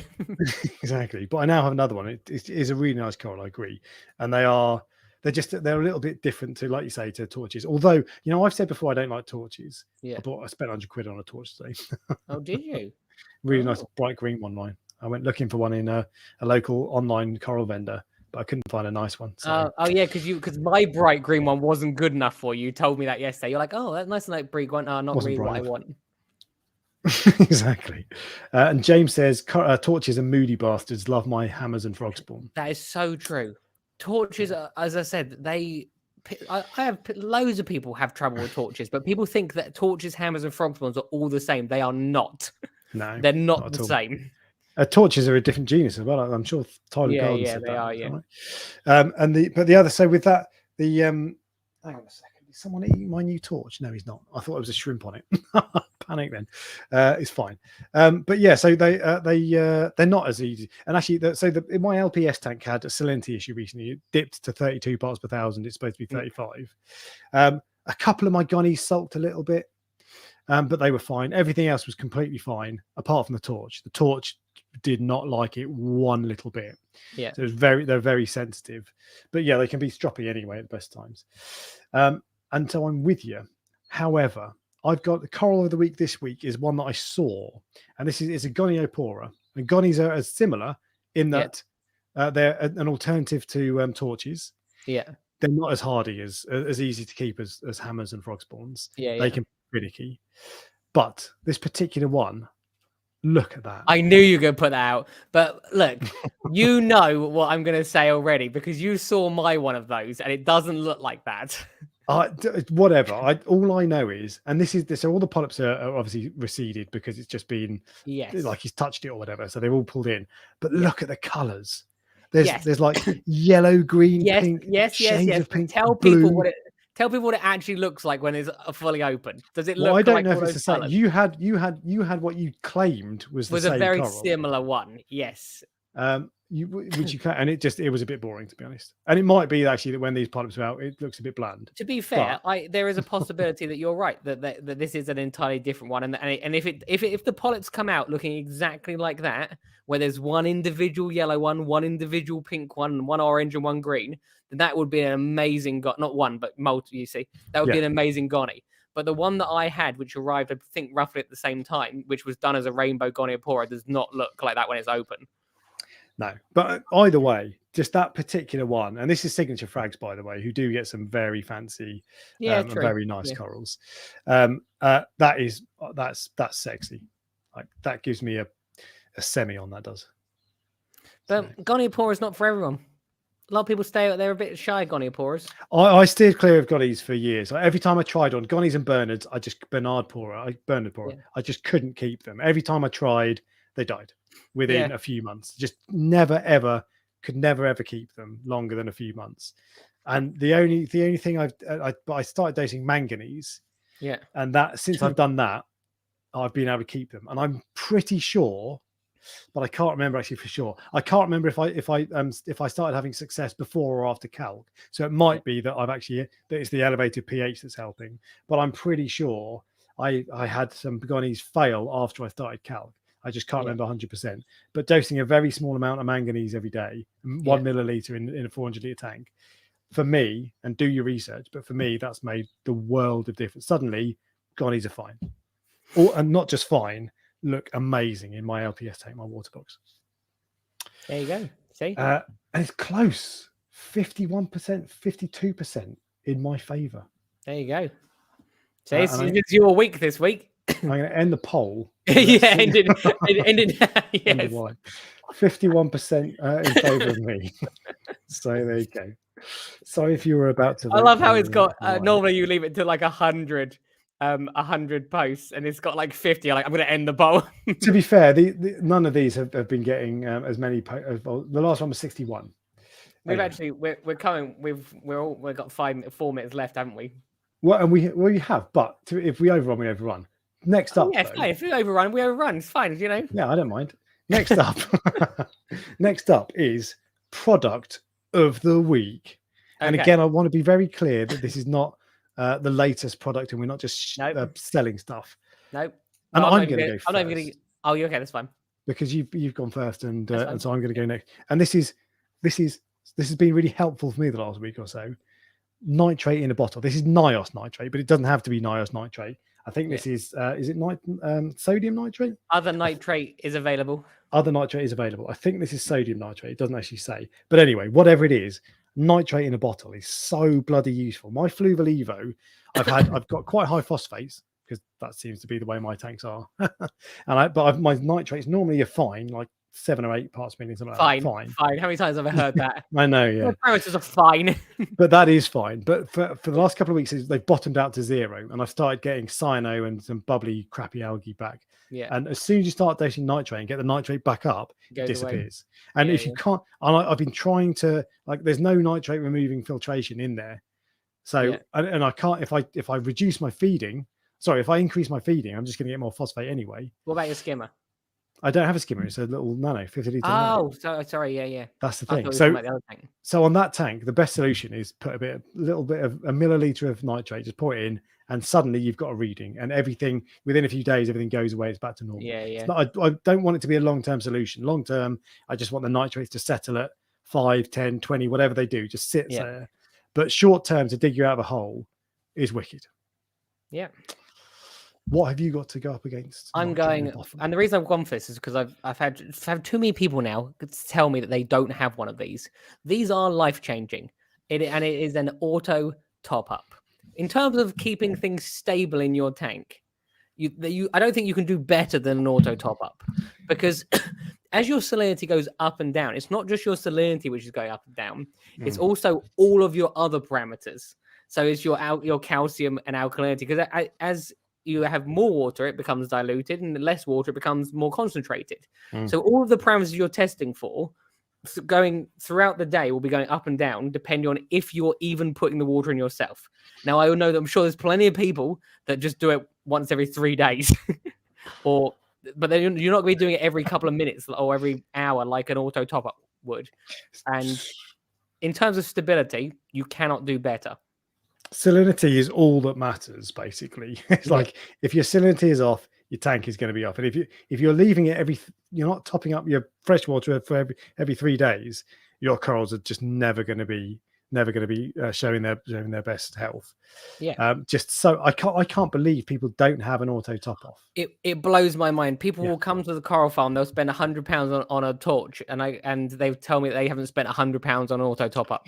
It's like, don't buy the torch, buy the auto top up.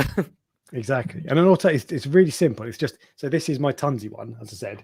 It's just people do think they're complicated. That's it's not. one of Well, the this is how easy it is. It's a float sensor. So this is a water level sensor. So when the water raises it up, that thing goes up, and when the water level drops, it tells the pump to turn on. This is the pump. You have it in a bottle of water, basically, and it pumps fresh water back in. And then when the fresh water that it's pumping raises the water level in your sump, it flicks the switch and it turns it off. So it just does it. Do you not have the sensor? Sorry. You don't have the sensor. This is the Osmolator Nano. Oh yeah, I didn't know that. But no. So there are different sensors, but whatever. The sensor detects when the water level drops because evaporation is reducing it, and it pumps water back in. Really simple, and it's just so I can't believe you would have a tank without it. Like it amazes me that there are. I'm not surprised that there are some people, but I'm surprised that it's more than the 0.1% basically. Oh, there was definitely more than 0.1%, definitely. Yeah, that's crazy. And this is one of those things where there were two things I considered. I considered this or a dosing pump, but as you rightfully said at the beginning, it's one of them you use from day one, whereas a dosing pump you might not use for 6 months or whatever. Yeah, indeed. So, yeah, and it just you just can't not have an ATO, and people are like, no ATO, WTF. I'd be interested to know if anyone doesn't have one in the chat. Because I know of 2 people, and I don't know 100 reefers, so that's more than 2%. Do you think people will out themselves? If you haven't got an ATO, in fact, Les hasn't got an ATO. Why doesn't Les? Okay. Well, what can I say? Nope, he hasn't. And there we go, Nitrox. Yeah. As well, doesn't have an ATO. But yeah, I just get one. They're just wicked. Yeah, they are life changing. See, there's quite a few people that don't have one. I suppose you've used a Versus similar. But So okay, so in that case, if you don't have an ATO, do you just top up every day? How often do you top up? And do you do it manually? You must do, I presume. I know. They're asking for an do ATO. You even reef an ATO vote? Do you know what? So I'm not going to do a vote for the product of the week because you don't think you can win. No, because I feel like if it's fish of the week and tank of the week, all that sort of stuff, and coral, that's fine. Yeah. But with product, it feels a bit like it feels like you're pushing a product if you're doing that. And it's also hard because how could you compare a bottle of nitrate to basically the most life-changing piece of equipment you can get? And the point of product of the week is just to show some stuff that we think is cool for whatever reason. So there's quite a few people saying they don't have one. Once a day, then check salinity. Okay, fair enough. Just dump RO in, says Les. Just whatever. You know. Jason Larawan, Whale Shark Man is in the house. Thanks for coming by. Sorry, I did see you refer to whale sharks earlier. But yeah, that's just crazy. Loads of people. Ocean Project. I don't really have an ATO, just calc dosing and manual top up to correct levels. So that's, to be fair, kalkwasser doses 90% of my fresh water on my main tank, but I still have an ATO. Yeah. But there we go. So there we go. Lots of people don't have an ATO. Crazy. See, a lot more than 1%, I can assure you. Final feature, tank of the week. Now, originally this was going to be getting people to send in their tanks, but I couldn't work out a way to do that logistically. So instead, Ryan and I have found a tank on the internet that we want to show you. So Ryan, what's the tank you found? So the tank that I've gone for is not necessarily the best tank. It's just a tank that I am well, the tank I'm going for is Jay's Real Reef tank. And the reason I've gone for this is because Jay will admit himself that he didn't start that long ago, did he? I don't know if you know how long. 2 years ago, yeah, a couple of years ago. And this is his very first tank. If I look at my very first tank, I can assure you it didn't look like this. And the second reason is because he's gone for my first tank was a 400-liter tank. This isn't like that's like easy mode in comparison. This is a relatively small tank. I don't know how many liters it is. Do you know how many liters it is? It's a Red Sea Max Nano, which I think is 75 liters after displacement. So it's not like he's gone for a really easy tank. So and I've had nano tanks before, and it's not really a nano tank. I don't think it was that size, or is it? I don't know. Or is it Red Sea Max Nano? There you go. Yeah. But I just think the diversity of coral and the types of coral, it's full of torches, gonings. He's got an acro, SPS. Yeah. Tracky. So I think for someone's first attempt at a tank, like you're not gonna get much better than that, and that's why I went for that tank. I think that's fair enough, and I've said the same thing before. For that is pop. I can't. I don't have a massive sample size, but that is the best first tank I've ever seen. Yeah. For your first ever tank, my first ever tank didn't look like that. And like you say, it's a nano tank, so they're much harder to keep balanced. And that orange hammer that you can see on the very left at the bottom, he bought that from me 2 years ago. So it's not like he's you know this how one? No, that's a Gonny up. I was going to say. There, Oh, that. there. Yeah, yes. He bought that from me about 2 years ago. Yeah. So it's not like he's putting corals in and then they're dying and then replacing them. This is like he's kept that for a long time. Yeah. So when you said to me, think of a tank of mine, I thought actually, like, it's rather than just showing you like an amazing, like, £1 million tank from your mate. I'd rather just go, this is a tank that's very achievable for everyone. And I think that is that's a good one to go for. So yeah, that's a fair shout. And I'm just typing this in.